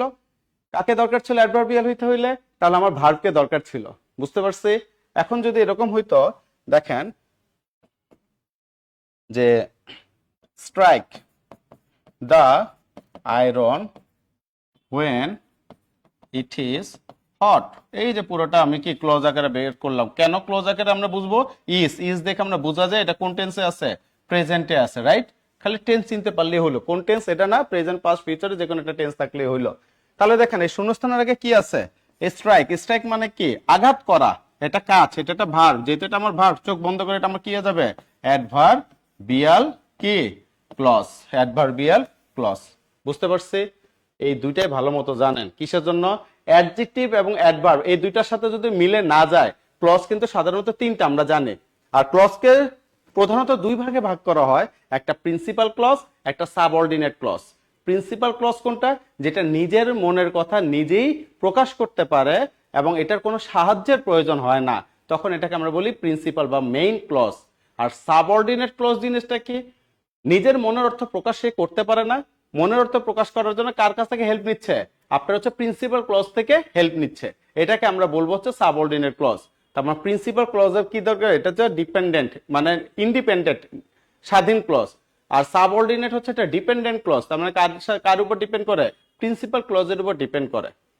এই সাবঅর্ডিনেট ক্লজকে তিন ভাগে ভাগ করা হয়। একটা হচ্ছে নাউন ক্লজ। সাবঅর্ডিনেটকে কয় ভাগে ভাগ করা হয়? তিন ভাগে। একটা নাউন ক্লজ, একটা হচ্ছে অ্যাডজেক্টিভ ক্লজ, একটা হচ্ছে কি অ্যাডভার্বিয়াল, আর একটা হচ্ছে অ্যাডভার্বিয়াল ক্লজ। বুঝতে পারছেন? Noun clause, adjective clause, adverbial clause. এই যে অ্যাডজেক্টিভ ক্লজ চিনতে হলে আমার পাশে কে কে লাগবে? নাউন লাগবে। আর অ্যাডভার্বিয়াল হইলে আমার শূন্যস্থানের পাশে কি লাগতেছে? ভার্ব লাগতেছে। তাহলে এই দুইটা যদি আপনার অ্যাডজেক্টিভ ক্লজ হয়, অ্যাডভার্বিয়াল ক্লজ হয়, দুইটার নিয়মের বাইরে যাই থাকবে, চোখ বন্ধ করে কাকে দিয়ে দিবেন? Noun clause. ক্লজ কিন্তু তিনটা, অপশনে কিন্তু তিনটা থাকবে, তিনটার পর যদি চারটা থাকে আগে যেটাই তিনটার মধ্যে নাই আগে ওই 4 নাম্বারটা কি করবেন, বাদ দিয়ে দিবেন। এই তিনটা থেকে খালি শুরু, এই তিনটা থেকে খালি দেখবেন। সবাই বুঝতে পারছে? ওকে ওকে, হুম, ঠিক আছে, বুঝতে পারছে? আচ্ছা, একজন লিখছে যারা নাউন ক্লজ বলছে কি দেখে, এটাই আমি বারবার দেখেন এই দুইটার উপর আমি ইমফেসাইজ দিচ্ছি। কেন এই দুইটার উপর আমি ইমফেসাইজ দিচ্ছি? কারণ এই দুইটা বুঝলে যেটা আমার মিলবে না ওগুলো সব নাউন ক্লজ। ওই যে একজন লিখছে যারা নাউন ক্লজ দিচ্ছে তারা কি দেখে বলছে বুঝতেছে না, হ্যাঁ এটা খেয়াল রাখবেন, এই দুইটার বাইরে যা থাকবে সবই নাউন ক্লজ। ওকে, তারপর এখন আমরা 8 নাম্বারটা যাচ্ছি। 8 নাম্বার কি বলছে দেখেন, teacher said the earth dash round the sun. এটা একদম বাচ্চাদের মতো একটু করেন, বাচ্চা হইলেও এটা ফাটাফাটি ইম্পর্টেন্ট, ফাটাফাটি ইম্পর্টেন্ট। কেন দেখেন এখানে আমি লিখলাম F.F.I, মানে কি ফাটাফাটি ইম্পর্টেন্ট। চিরন্তন সত্য যা থাকে, চিরন্তন সত্য বৈজ্ঞানিক সত্য এগুলো সবসময় কিসে হয়, প্রেজেন্ট ইনডিফিনিট হয়। ঐতিহাসিক যে কাহিনীগুলি, চিরন্তন ঐতিহাসিক কাহিনী, তারপর সেটাকে কি বলা হয়, বৈজ্ঞানিক যে ব্যাখ্যাগুলি বা সত্যগুলি, এবং ইউনিভার্সাল চিরন্তন যে সত্যগুলি আছে এগুলো সবসময় কোন টেন্সে হয়, প্রেজেন্ট ইনডিফিনিট টেন্স। কিসে হয়, প্রেজেন্ট ইনডিফিনিট টেন্স। তাহলে প্রেজেন্ট ইনডিফিনিট মানে কি, আমার একটা সাবজেক্ট থাকবে, সে সাথে ভার্বের একটা কি প্রেজেন্ট ফর্ম থাকবে, ঠিক আছে, ভার্বের বেস ফর্ম বলবো এখানে, ভার্বের বেস ফর্ম থাকবে। তাহলে এটা কে আসতেছে, দ্য আর্থের সাথে কে আসবে, বাহ থ্যাংক ইউ সো মাচ, এটা বোঝাই যায় দ্য আর্থ মুভস, ঠিক আছে। এখন এখানে যদি ইতিহাস থাকতো যে আকবর, হ্যাঁ, উমুককে পরাজিত করেছিল, ঠিক আছে, বা উমুকের কাছে পরাজিত হয়েছিল, চিরন্তন সত্য যে ঐতিহাসিক যেগুলো আছে সেগুলো সবসময় কি হয়, প্রেজেন্ট ইনডিফিনিট হয়।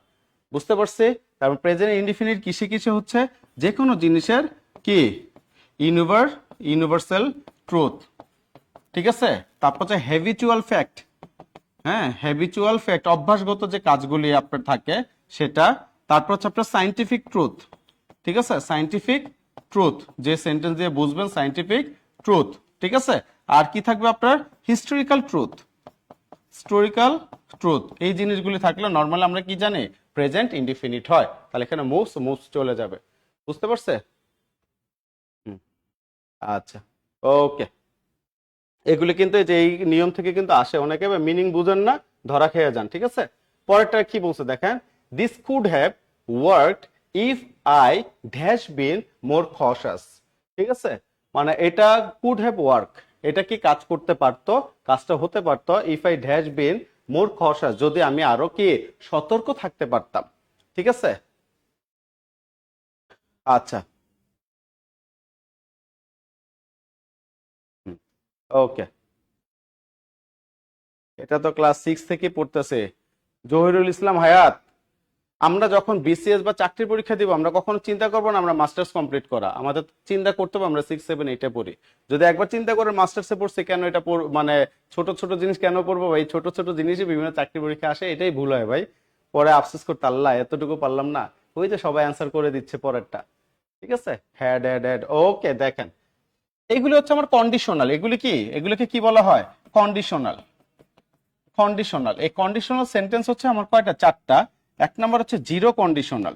কন্ডিশনাল মানে কি, there will be must condition, তার কি থাকবে, আপনার হচ্ছে শর্ত থাকবে, কি থাকবে, শর্ত থাকবে, হ্যাঁ। একটা হচ্ছে জিরো কন্ডিশন, ঠিক আছে, জিরো কন্ডিশন। তারপর হচ্ছে কি ফার্স্ট কন্ডিশন, তারপর হচ্ছে আপনার সেকেন্ড কন্ডিশন, সেকেন্ড কন্ডিশন, তারপর হচ্ছে আমার কি থার্ড কন্ডিশন। জিরো কন্ডিশন মানে কি, এটা হচ্ছে ইউনিভার্সাল ট্রুথ, ইউনিভার্সাল ট্রুথ যেগুলো হচ্ছে চিরন্তন সত্য, এগুলো আমার থাকবে কি জিরো কন্ডিশন। আর ফার্স্ট কন্ডিশন মানে কি, এক পাশ, মানে ইফ প্লাস, মানে কি থাকবে, ইফ প্লাস প্রেজেন্ট এক পাশে, হ্যাঁ প্রেজেন্ট থাকলে আরেক পাশে কি থাকবে, ফিউচার, ফিউচার মানে ফিউচার ইনডিফিনিট, এক পাশে প্রেজেন্ট ইনডিফিনিট থাকবে আর একটা ফরম্যাটে কি থাকবে, ফিউচার ইনডিফিনিট মানে শর্ত থাকবে। সেকেন্ড কন্ডিশন মানে কি, ঠিক আছে, এই ইফ প্লাস, ঠিক আছে, ইফ প্লাস কি থাকবে, পাস্ট, মানে পাস্ট ইনডিফিনিটে থাকবে, কিসে থাকবে, পাস্ট ইনডিফিনিটে থাকবে, ঠিক আছে। আর থার্ড কন্ডিশন এখানে কি থাকবে, ইফ প্লাস, হ্যাঁ যেটা থাকবে হচ্ছে আপনার এক পাশে, এটা কি পাস্ট পারফেক্ট, পাস্ট পারফেক্ট থাকবে, হ্যাঁ পাস্ট পারফেক্ট মানে কি সাবজেক্ট প্লাস হ্যাড, হ্যাড এর পর কি হয় V3, তাই না, এটা আমরা জানি না সবাই, হ্যাঁ। এক পাশে পাস্ট পারফেক্ট তার মানে কি যে পাশে হ্যাড থাকবে এটার সাথে অবশ্যই আমাকে কি করতে হবে, আরেক পাশে হয় উড হ্যাভ থাকবে অথবা কুড হ্যাভ থাকবে, উড হ্যাভ থাকবে অথবা কি কুড হ্যাভ। একদম বেসিকটা বুঝিয়ে দিচ্ছি ভাই, বেসিকটা একটু শুনেন, ভালো লাগবে। যে পাশে হ্যাড থাকবে ওই পাশে উড হ্যাভ অথবা কি কুড হ্যাভ থাকবে। তার মানে এক পাশে যদি উড হ্যাভ অথবা কুড হ্যাভ থাকে তাহলে সেখানে আমার অ্যান্সারটা কি হবে, হ্যাড হয়ে যাবে।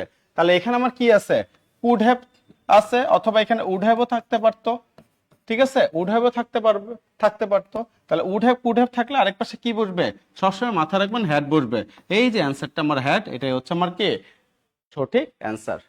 সবে বুঝছি না? ঠিক আছে, এটা থার্ড কন্ডিশন, হ্যাঁ এটা থার্ড কন্ডিশন, ঠিক আছে। আচ্ছা, হুম, বিশাল সিন্ধু, এটা third question, present plus future, okay, past perfect, would have could have, হ্যাঁ হ্যাঁ হ্যাঁ, ঠিক আছে। তার মানে এই জিনিসগুলো আমরা বুঝতে পেরেছি সবাই। আমরা কি বুঝতে পেরেছি, উড হ্যাভ কুড হ্যাভ মানে আপনি হ্যাড বসাই দিবেন, আর উড হ্যাভ কুড হ্যাভ নাই, শুধু পাস্ট ইনডিফিনিট আছে, তাহলে আর হ্যাড টেড বসানো কোনো দরকার নাই, ঠিক আছে। এই আর এই থার্ড কন্ডিশন এবং জিরো কন্ডিশন, জিরো কন্ডিশন কোনটা, চিরন্তন সত্য, ঠিক আছে। যেমন হচ্ছে এরকম, ইফ, দেখেন ইফ তো থাকবেই, হ্যাঁ, যে তোমার শর্ত, ইফ ওয়াটার ফ্রিজেস, ঠিক আছে, if water freezes it turns into ice. কি বলছে, এই যে অ্যান্সারটা, হ্যাঁ, ইফ ওয়াটার আপনার কি ফ্রিজেস, জিরো কন্ডিশন মানে কি ইউনিভার্সাল ট্রুথ, ইউনিভার্সাল ট্রুথ একটু আগে কি বলছে, ইউনিভার্সাল ট্রুথ প্রেজেন্ট ছাড়া অন্য কোনো টেন্সে হইতে পারে, কি বলেছে, ইউনিভার্সাল ট্রুথ মানে হচ্ছে আমার কি প্রেজেন্ট ইনডিফিনিট থাকতে হবে। তার মানে এখানে কি ইফ থাকবে, ইফের পর এক পাশে প্রেজেন্ট থাকবে, আরেক পাশে কি থাকবে ভাই, প্রেজেন্ট থাকবে, ঠিক আছে, এক পাশে প্রেজেন্ট থাকবে আরেক পাশে প্রেজেন্ট থাকবে, ইউনিভার্সাল ট্রুথ মাথা রাখবেন। ইফ ওয়াটার ফ্রিজেস, যদি পানি আপনি ফ্রিজিং করেন, ঠিক আছে, ফ্রিজে রাখেন, তখন এটা কি হবে, ইট টার্নস ইনটু আইস, এটা ফ্রোজেন করলে এটা কি হয়ে যাবে, বরফ হয়ে যাবে। তাহলে দেখেন ওয়াটার হচ্ছে সাবজেক্ট, ফ্রিজেস হচ্ছে ভার্ব, আমার প্রেজেন্ট ইনডিফিনিটে আছে, পরেরটা কি আছে, ইট টার্নস ইনটু আইস, ইট হচ্ছে সাবজেক্ট, আবার প্রেজেন্ট মানে ভার্বের বেস ফর্মটা আমরা ব্যবহার করছি কি টার্নস, ঠিক আছে।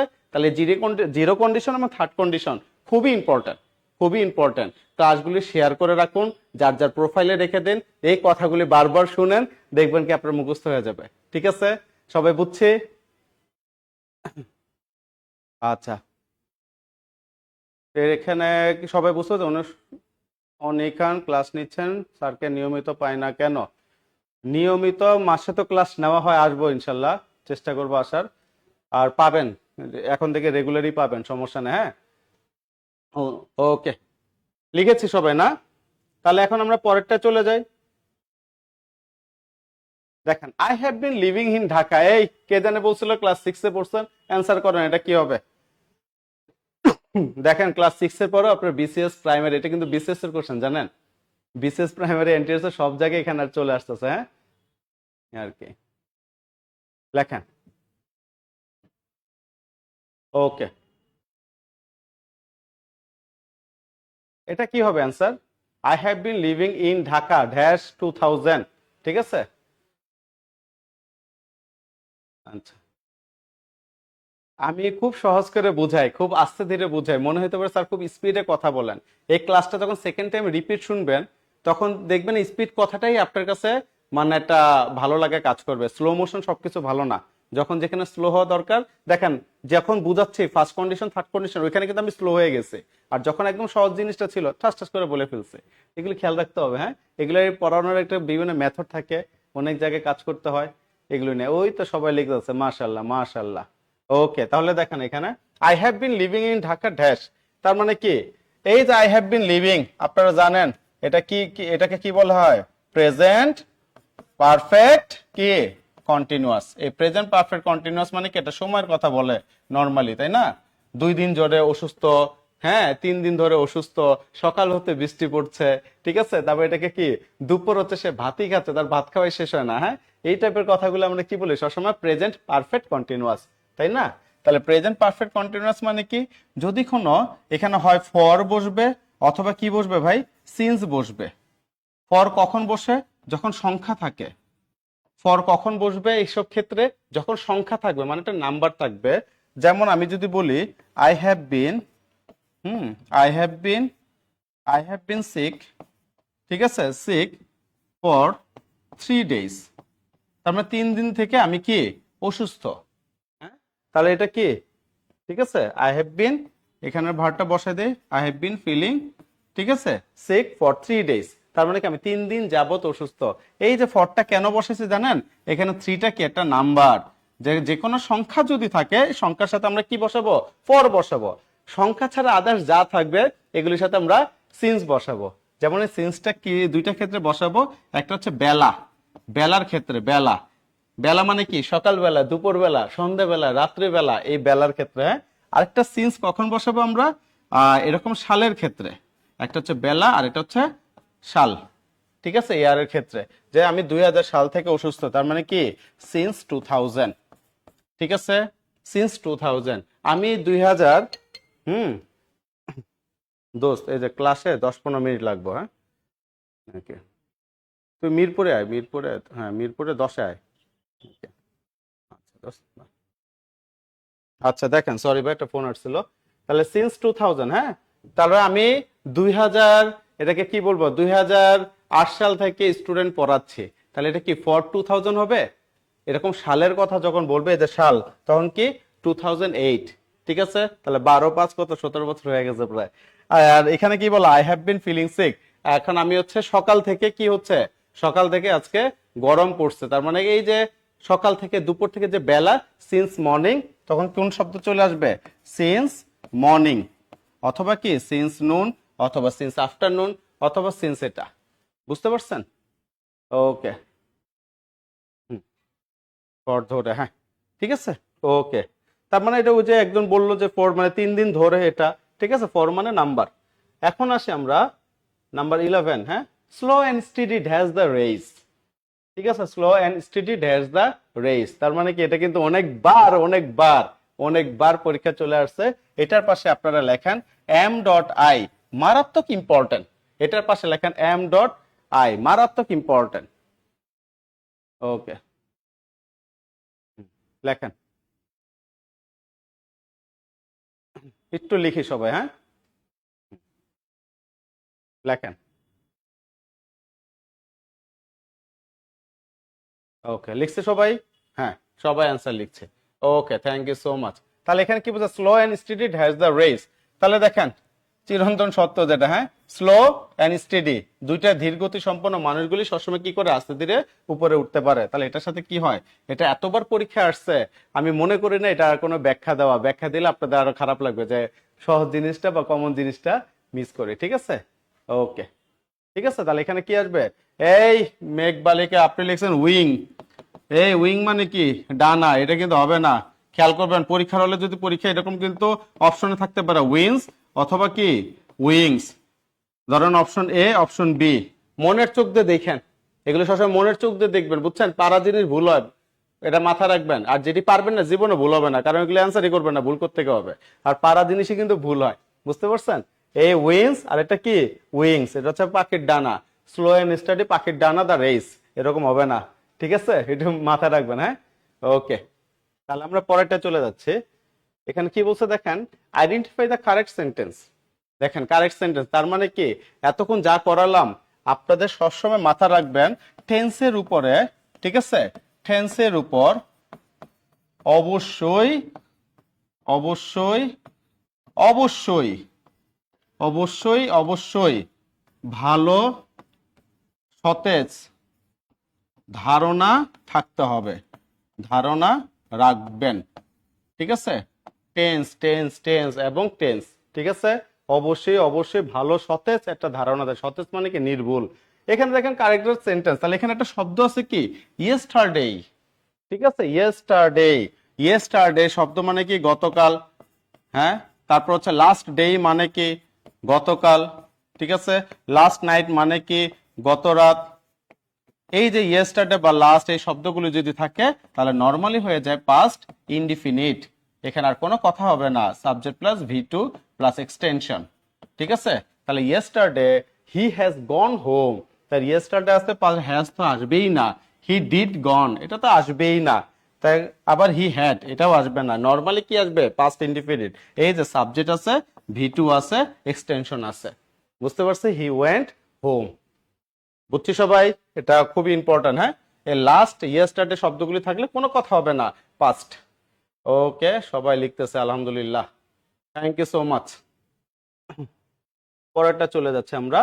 দেখেন ক্রেডিট টাকা, এটা আমি ব্যাংকের পরীক্ষা দেখছি কয়েকটা, প্রায় 18-25 বার মানে ব্যাংকের পরীক্ষা আসছে।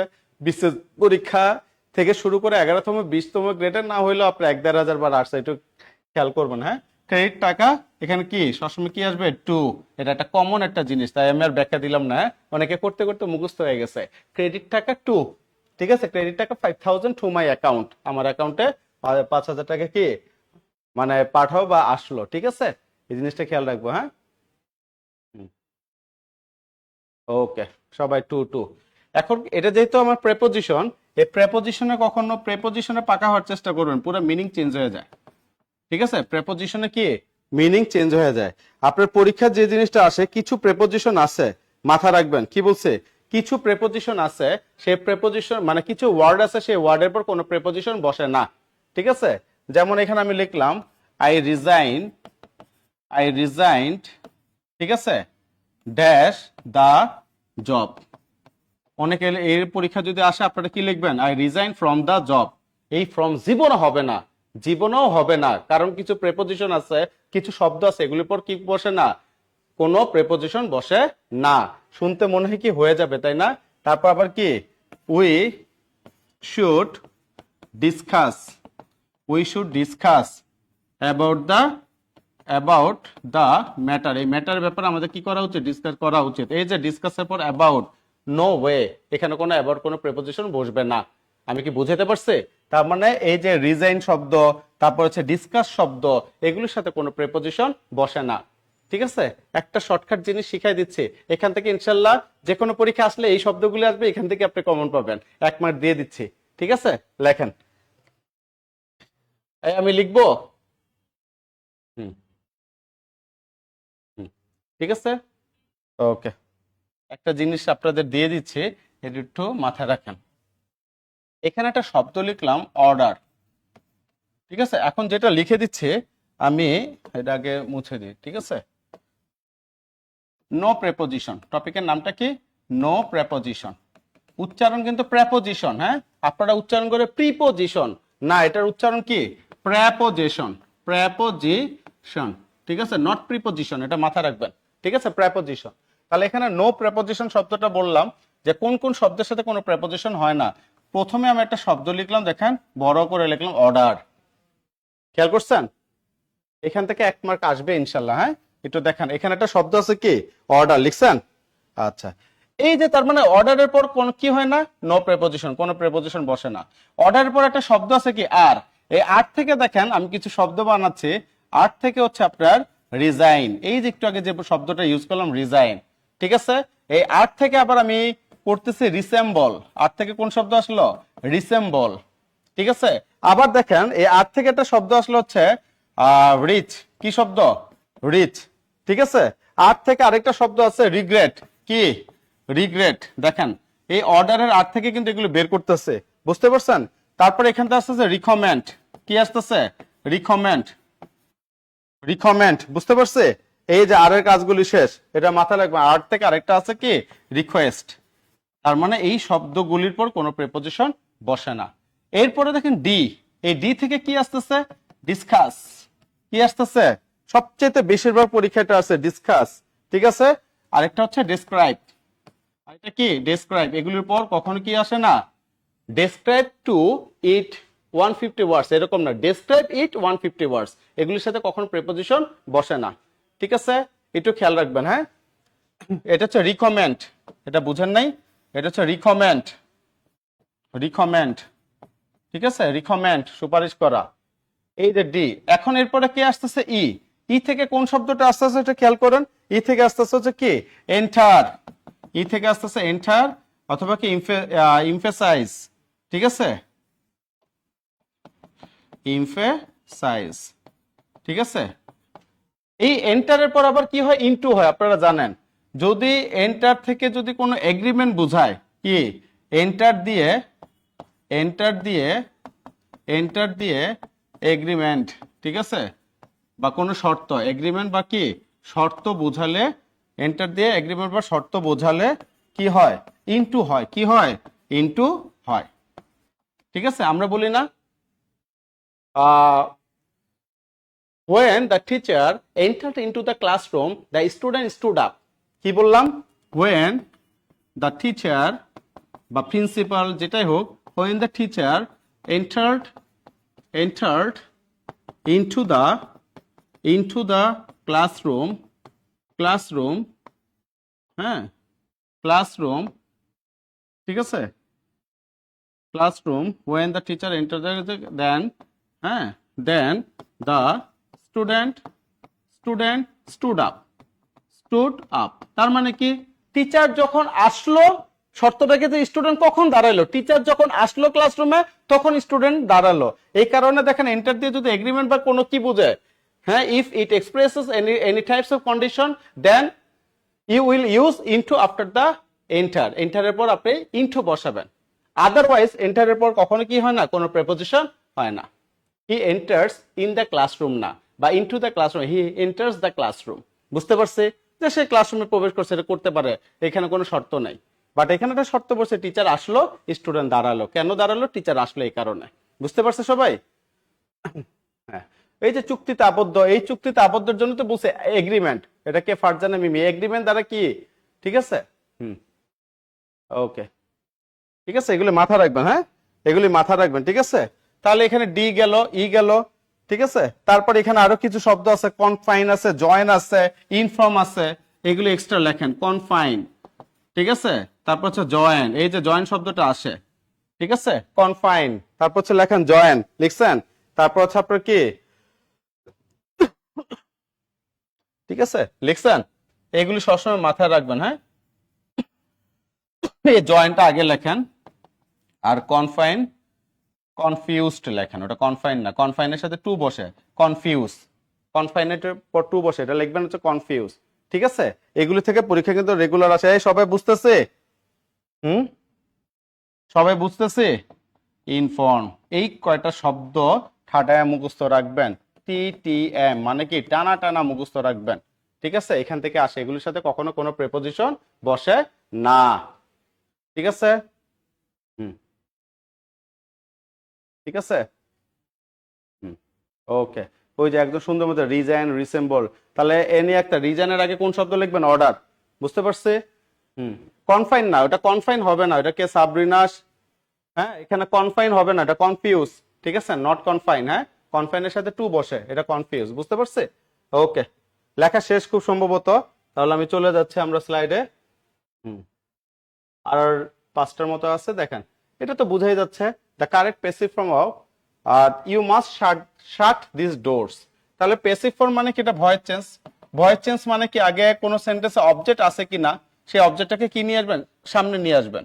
তার মানে কি, you must shut this doors, তার মানে অবশ্যই ডোরগুলি তোমাকে কি করতে হবে, বন্ধ করতে হবে। তাহলে কি বন্ধ করে বলার কথা হয়েছে, দিস ডোর, এই ডোরগুলি। কি বা কাকে দিয়ে আমরা যদি কোনো ভার্বকে কোশ্চেন করে অ্যান্সার পাই, কি বা কাকে দিয়ে ভার্বকে কোশ্চেন করে যদি অ্যান্সার পাই, কি বলছি, কি বা কাকে দিয়ে প্রশ্ন করে আমরা যদি কোনো answer pi, if we get any answer, তখন এটা কি হয়ে যাবে, আমার অবজেক্ট। তাহলে কি বন্ধ করতে বলা হয়েছে, দিস ডোরস, তাহলে অবজেক্টটাকে সামনে নিয়ে আসবেন, দিস ডোরস, ঠিক আছে। তাহলে দেখেন দিস ডোরস কোথায় আছে, এই যে এটাতে আছে, তার মানে বোঝাই যাচ্ছে এটাই আমার অ্যান্সার, হ্যাঁ।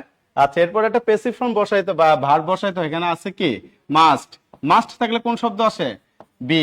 উইল থাকলে কি আসে, উইল বি। শেল থাকলে কি লিখতে হয়, শেল বি। কুড থাকলে কি লিখতে হয়, কুড বি।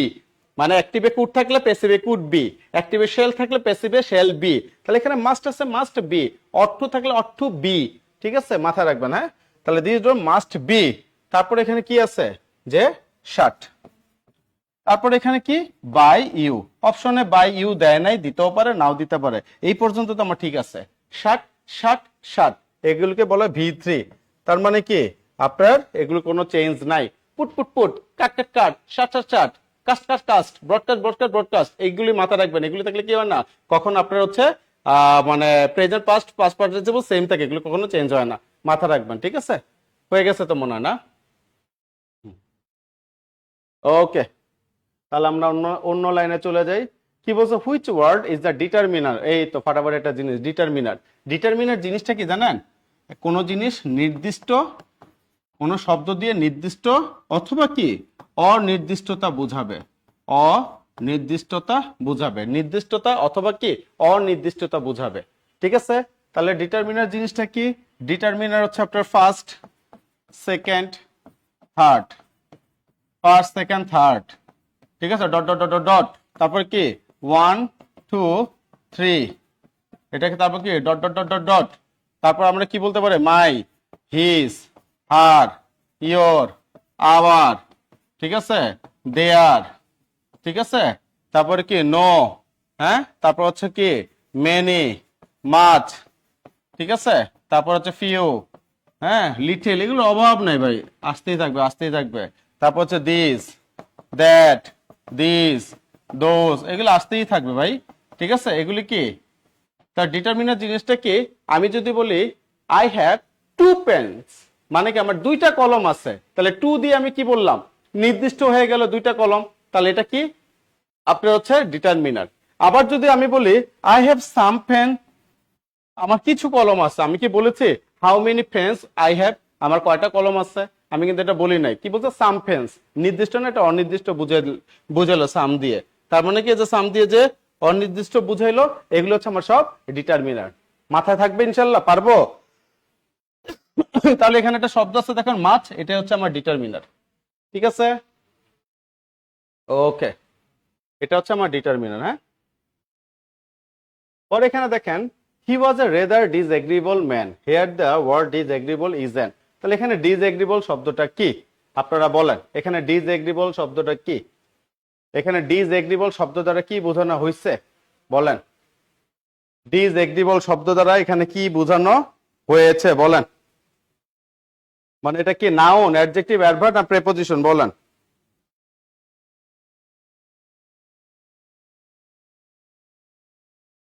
বলেন এটা কি আসবে? এই অ্যান্সার দেন। ডিসএগ্রিবল, হি ওয়াজ আ রেদার ডিসএগ্রিবল ম্যান। তার মানে ডিসএগ্রিবল, এটার আশেপাশে কি আছে দেখেন তো, ম্যান, ম্যানটা কি নাউন, যদি এটা নাউন থাকে, নাউনের পাশে সবসময় কি থাকে ভাই, অ্যাডজেক্টিভ। অ্যান্সার কোথায়, অ্যাডজেক্টিভ আছে? এগুলি ব্যাখ্যা কিছুক্ষণ আগে খুব সুন্দর করে দিয়েছে, এখন আর দিব না। ঠিক আছে, আশা করে বুঝতে পারছেন, হ্যাঁ, অ্যাডজেক্টিভ। খালি দেখবে শূন্যস্থানের আগে পিছে কোনো নাউন আছে কিনা রে ভাই, নাউন থাকলেই কি কি বলছিলাম, অ্যাডজেক্টিভ লাভস নাউন। অ্যাডজেক্টিভ কি নাউনকে ভালোবাসে, বুঝতে পারছেন? অতএব এগুলি পাশাপাশি থাকবে। এই যে দেখেন অ্যাডজেক্টিভ, অ্যাডজেক্টিভ। আর অ্যাডভার্ব হইতে হলে কি হবে, ভার্ব থাকতে হবে। হ্যাঁ, আর প্রেপোজিশন তো চিনলামই, আর নাউন তো নাউনই। ঠিক আছে, নাউনের কোনো কি নাই, মা বাপ নাই। হ্যাঁ, যখন যার পাশে বসে অন্যমত করে অ্যান্সার করলে ওরকমই অ্যান্সার হয়ে যায়। ওকে, সবাই অ্যান্সার করেছি। দেখেন 17 number, this could have work. আহা, এই তো দেখেন কুড হ্যাভ শব্দটা চলে আসছে, আবার এখানে কি উড হ্যাভ শব্দটাও থাকতে পারে। ঠিক আছে, উড হ্যাভ বা কুড হ্যাভ, এই জিনিসটা থাকলে জানে কি বসাবো, চোখটা বন্ধ করবেন, চোখ বন্ধ করে দেখবেন যে কোন জায়গায় হ্যাড আছে। তার মানে মন থেকে দেখবেন, চোখ বন্ধ করে দেখা মানে কি পরীক্ষার আবার চোখ বন্ধ করে বৃত্ত ভরাট করেন না, চোখ বন্ধ করে মন থেকে দেখবেন যে কোথায় হ্যাড আছে। হ্যাঁ, মনের মধ্যে যাতে ঢুকে, যেগুলো ব্রেনে ঢুকান না, আছে হ্যাড, অ্যান্সার কি আসবে হচ্ছে আমার হ্যাড। ঠিক আছে, একজন সুন্দর করে লিখতেছে answer is B, S A Shammi, Shammi Akhtar, আবার শাম্মী, অ্যান্সার ইজ বি। আবার আলামিন লিখছে 16 এর বি। হ্যাঁ, ঠিক আছে, আচ্ছা দেখেন, বুঝতে পারছে? ডানে বায়ে তাকানোর কি নাই, কোনো সুযোগ নাই। এরপরে দেখেন dash amazing song haunted me for a long time. তার মানে এই টাইপের অনেকে গান শুনতে পছন্দ করে। ঠিক আছে, এই যে এই কিছু গান অনেকে মাথার মধ্যে করে কি, মানে এরকম আপনাকে কি গুনগুন করতেই থাকে। আমার মাথার মধ্যে একটা গান খুব মনে পড়ে। ঠিক আছে, ডাক দিয়াছে দয়াল আমারে, রইবনার বেশিক্ষণ তোদের মাঝারে, এই যে গানগুলি ঘুরতে থাকে। ঠিক আছে, আর অনেকের গান ঘুরতে থাকে, ইংলিশ আছে, বাংলা আছে, এরকম। হ্যাঁ, অনেক আছে তারাস মুভির গান শুনে, দেখি তো। ঠিক আছে, এখন দেখেন এই টাইপের জন্য যে ওই গানটা ফর আ লং টাইম আমার ব্রেনের মধ্যে অনেকক্ষণ ধরেই সবসময় কি করছে, নাড়াচাড়া করছে ওই গানটা। ঠিক আছে, ওই গান, তার মানে কি দ্যাট, এই দিস হবে না, দিস অ্যামেজিং সংস শব্দটা নেই, এস নাই, দেখছেন? এখানে যদি সংস বলতো তখন আমরা এই দিসটা তো আমরা কি প্লুরাল ক্ষেত্রে ব্যবহার করি, তাই না? এই দোষ হচ্ছে দূরে প্লুরাল, তাই না? দাস হচ্ছে এইভাবে, দাস তো আসবেই না এখানে, ডাস তো এখানে আসবেই না, আসতেছে কোনটা আবার দ্যাট। তার এখানে কি যেহেতু সাং শব্দটা বলছে, হ্যাঁ, we can not C any S or yes after the noun, আমরা যেহেতু নাউনের পাশে এস বা ইয়েস দেখতে পাচ্ছি না, so it we can say it it is a singular form, তাই না? যদি প্লুরাল ফর্ম হইতো সাংস, তখন আমরা এটা চিন্তা করতাম দ্যাট এর জায়গায় দোজ শব্দটা আমরা ইউজ করতে পারতাম। বুঝতে পারছি? ওকে, তাহলে আমরা পরেরটা চলে যাই। কি বলছে? I am in the process of collecting material for my story, the underline word is a dash. ঠিক আছে, এটা আপনার কয়টা আসছে? 8-10টা জায়গায় আসছে, বুঝছে, মানে রিসেন্টলি আসছে এরকম টাইপের। হ্যাঁ, এখানে একটা শব্দ আছে কি, অফ কালেক্টিং ম্যাটেরিয়াল। অফটা কি আমার প্রেপোজিশন, অফটা কি আমার প্রেপোজিশন, মাথায় রাখবেন। হ্যাঁ, প্রেপোজিশন। এখন দেখেন, এই যে প্রেপোজিশনটা আমরা লিখলাম না, অফটা কি প্রেপোজিশন। প্রেপোজিশনের পর কয়টা? যদি দুইটা ওয়ার্ড থাকে শেষ থেকে, একটা যদি নাউন হয়, তার নাউনের আগেরটা সবসময় কি থাকবে? অ্যাডজেক্টিভ থাকবে। কি বলছি বলেন? যদি কোনো প্রেপোজিশন দেখতে পান, প্রেপোজিশনের পর, প্রেপোজিশনের পর, ঠিক আছে, প্রেপোজিশনের পর সিঙ্গেল কোনো, কথাটা বুঝান, সিঙ্গেল কোনো ওয়ার্ড থাকলে, সিঙ্গেল কোনো ওয়ার্ড থাকলে সেটি কিয়ামতের আগ পর্যন্ত, কিয়ামতের আগ পর্যন্ত, ঠিক আছে, কিয়ামতের আগ পর্যন্ত কি হবে? কিয়ামতের আগ পর্যন্ত নাউন হবে। এটা সবসময় ব্রেনের মধ্যে সেভ করে রাখবেন। কি বলছে? প্রেপোজিশনের পর, যাতে আপনারা খুব গুরুত্ব দেন, এর জন্য একটা শব্দ ব্যবহার করছে কিয়ামতের আগ পর্যন্ত। হ্যাঁ, প্রেপোজিশনের পর যদি সিঙ্গেল কোনো শব্দ আমরা যদি পাই, তাহলে কি এটার পর কি থাকবে? সেটি কিয়ামতের আগ পর্যন্ত নাউন হবে। ঠিক আছে, যেমন আমি লিখছি I am afraid of smoking. দেখেন, আমি কি, মানে সিগারেট টিগারেট আমি খাই না, আমি এই জিনিসটা এখানে বুঝলাম বা সিগারেট দেখলাম আর মেজাজ খারাপ হয়ে যায়। ঠিক আছে, এই আর কি, এগুলো খুব ধূমপান স্বাস্থ্যের জন্য ক্ষতিকর, মাথায় রাখবেন। হ্যাঁ, I am afraid of smoking, তার মানে কি অফটা কি আমার প্রেপোজিশন। এখানে স্মোকিং, অনেকে ভাবে কি স্মোক হচ্ছে আমার ভার্ব, স্মোক থেকে স্মোকিং, এটা ভার্ব প্লাস আইএনজি হয়েছে, জিনিসটা এরকম না। যেহেতু প্রেপোজিশন আছে, প্রেপোজিশনের পর সিঙ্গেল শব্দ, চোখ বন্ধ করে স্মোকিংটা আমার কি হয়ে গেল? নাউন হয়ে গেল। ঠিক আছে, স্মোকিং আমার কি হয়ে গেল? নাউন হয়ে গেল। হ্যাঁ, আর যেহেতু দুইটা ওয়ার্ড, দেখেন প্রেপোজিশনের পর কয়টা? যদি দুইটা থাকে, ওই যে একটা ছিল কালেক্টিং, আর এটা কি ছিল রে ভাই? একটা ছিল কালেক্টিং, আর এটা কি ছিল? আমি এটা একটু দূরে লিখছি। হ্যাঁ, ঠিক আছে, একটা ছিল কালেক্টিং, আর একটা কি ছিল? কালেক্টিং, আর এদিকে নাউন লিখেছিলাম না, আর এখানে কি ছিল? ম্যাটেরিয়াল। তার মানে এখানে দেখেন প্রেপোজিশন পর দুইটা শব্দ, তার মানে কি শেষ থেকে দেখব। এই যে দেখেন এখানে আবার প্রেপোজিশন দিয়ে শেষ করছে, তার মানে এই দুইটা নিয়ে আমার কাজ। তাহলে শেষেরটা কি হবে? নাউন, এর আগেরটা হবে অ্যাডজেক্টিভ। এখন আমার প্রশ্ন কি বলছে দেখেন তো, আন্ডারলাইন ওয়ার্ড, আন্ডারলাইন কোনটা? শেষেরটার কথা বলছে, তার মানে ওইখান থেকে পিছন থেকে আমরা সামনে আসবো, পিছনটা তাহলে কি হয়ে যাচ্ছে আমার অ্যান্সার? নাউন। সবাই বুঝছি না আমি একাই বুঝছি? খুব সুন্দর মতো ভাই বুঝাই দিচ্ছে, এগুলো আবার বারবার রিপিট করবেন, কানে হেডফোন দিয়ে খালি শুনবেন, অনেকে হেডফোন দিয়ে গান শুনান। ঠিক আছে, এগুলো দেখবেন। Depression is often hereditary. ঠিক আছে, হেরিডিটারি জিনিসটা কি? বংশগতভাবে যে জিনিসগুলো আসে উত্তরাধিকার সূত্রে, ওটাকে আমরা এই ডিপ্রেশনটা চলে আসে। হ্যাঁ, তাহলে এই ডিপ্রেশনটা কি আমার, এই যে লাস্টে সন থাকলে কি হয়? ঠিক আছে, সি, সাই, দো, টাই, শন, শন। ঠিক আছে, তারপর হচ্ছে শন, মেন্ট, নেস। ঠিক আছে, তারপর হচ্ছে হুড, ডুম, হ্যাঁ, ship, age, side, er, side, or. এই শব্দগুলি যদি কোনো শব্দের শেষে থাকে, কোনো শব্দের শেষে যদি এই সাফিক্সগুলি থাকে, তাহলে এগুলি সবসময় কি হয়? নাউন হয়। কি হয়? নাউন হয়। কিভাবে আমরা এটা মনে রাখবো? কি বলছে দেখেন, সি, সাই, দো, টাই। কিভাবে পরে মনে রাখবেন? সি, সাই, দো, টাই, শন, meant, নেস, hood, ডুম, sheep, age, Sai, der, side, or. এই শব্দগুলো যদি আমরা সবার শেষে পাই, তখন এগুলো কি হয়ে যায়? নাউন হয়ে যায়। যেমন আমরা বলি না পোভার্টি, এই যে লাস্টে টি ওয়াই আছে, এই যে টি ওয়াই। তারপর আবার বলি না গ্রোথ, লাস্টে কি আছে? টিএইচ, এই যে টিএইচ। ঠিক আছে, তারপর আমরা বলি না অ্যাডভোকেসি, লাস্টে সিওয়াই আছে, এই যে সিওয়াই। তার মানে কি এই জিনিসগুলি থাকলে আমার আপনার অ্যান্সার কি হবে? নাউন। আর কোন কিভাবে তালে তালে মুখস্থ রাখবেন? সি সাই, দো টাই, শন শন, মেন্ট নেজ, hood ডুম, sheep page, Sai R side or, এই শব্দগুলি একটু মাথায় রাখবো। হ্যাঁ, প্রোপ্রাইটর শব্দগুলি পারি না, লাস্ট ওয়ার্ড থাকলে নাউন। তাহলে দেখেন এই ডিপ্রেশন কাদেরকে, ডিপ্রেশনের সাথে কার সম্পর্ক? হেরিডিটারি, এই বংশগতভাবে কার কথা বলতেছে? ডিপ্রেশনের কথা বলতেছে, তাই না? তার মানে এটা আমার নাউন। এটা যদি আমার নাউন হয়, নাউনকে, নাউনের সাথে সবসময় সম্পর্ক কার রে ভাই? অ্যাডজেক্টিভ। তার মানে এটা নাউন হলে পাশেরটা আমার কি হয়ে গেল? Adjective. Answer should B adjective. ঠিক আছে, এই সবাই বুঝছে? এই যে 20টা স্লাইড দিয়েছি, 20টা খুব সুন্দর মতো, ঠিক আছে, 20টা খুব সুন্দর মতো শেষ করেছি আশা করি।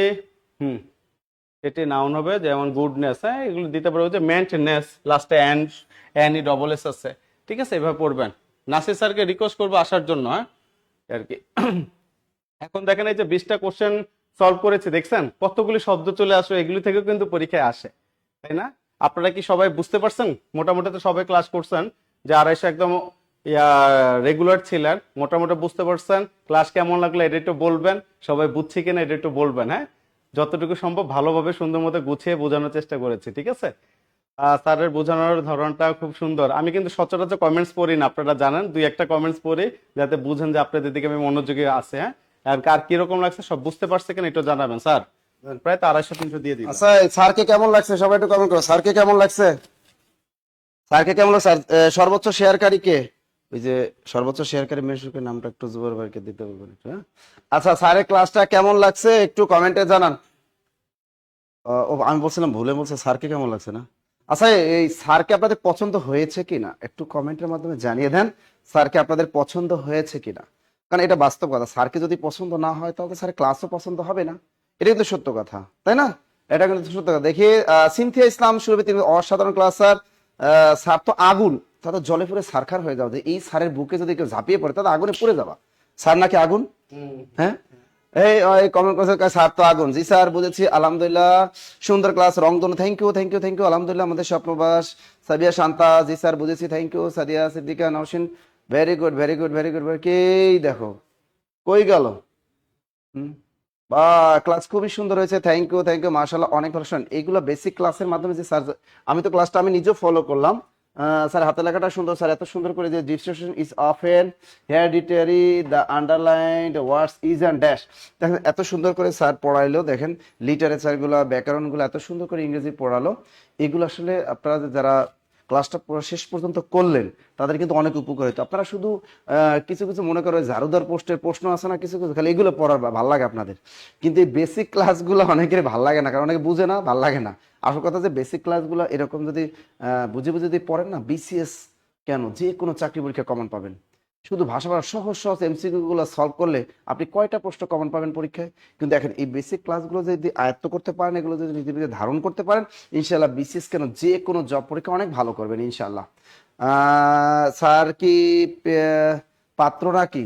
হ্যাঁ, ইংলিশ ক্লাস অনেক ভালো হয়, থ্যাংক ইউ স্যার, এবং স্যারের ক্লাস দুইটাই পছন্দ হয়েছে, থ্যাংক ইউ।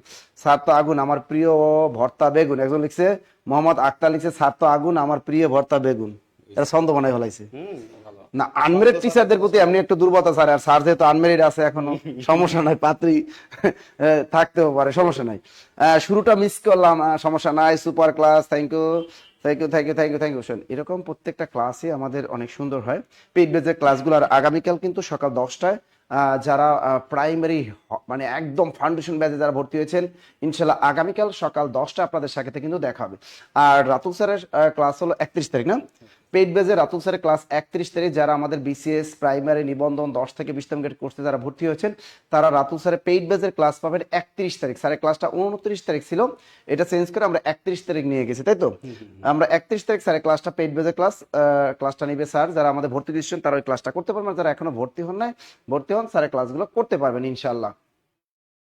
স্যার খুব সুন্দর করে বুঝান, থ্যাংক ইউ স্যার, অনেক মজার মানুষ, তাই স্যার চাইলে আমার ডার্লিংকে দিয়ে দিব। আলামিন লিখছে প্রয়োজনে তার ডার্লিংটাকেও আপনাকে হ্যান্ড আউট করে দিবে, চিন্তা করা যায়। আর আজকে আমাদের আবু সাইদ শাহিন ভাই, তিনি আজকে ক্যারিয়ার প্লাস বই জিতেছেন, এবং রিশাদ ইসলাম, না দুইজন।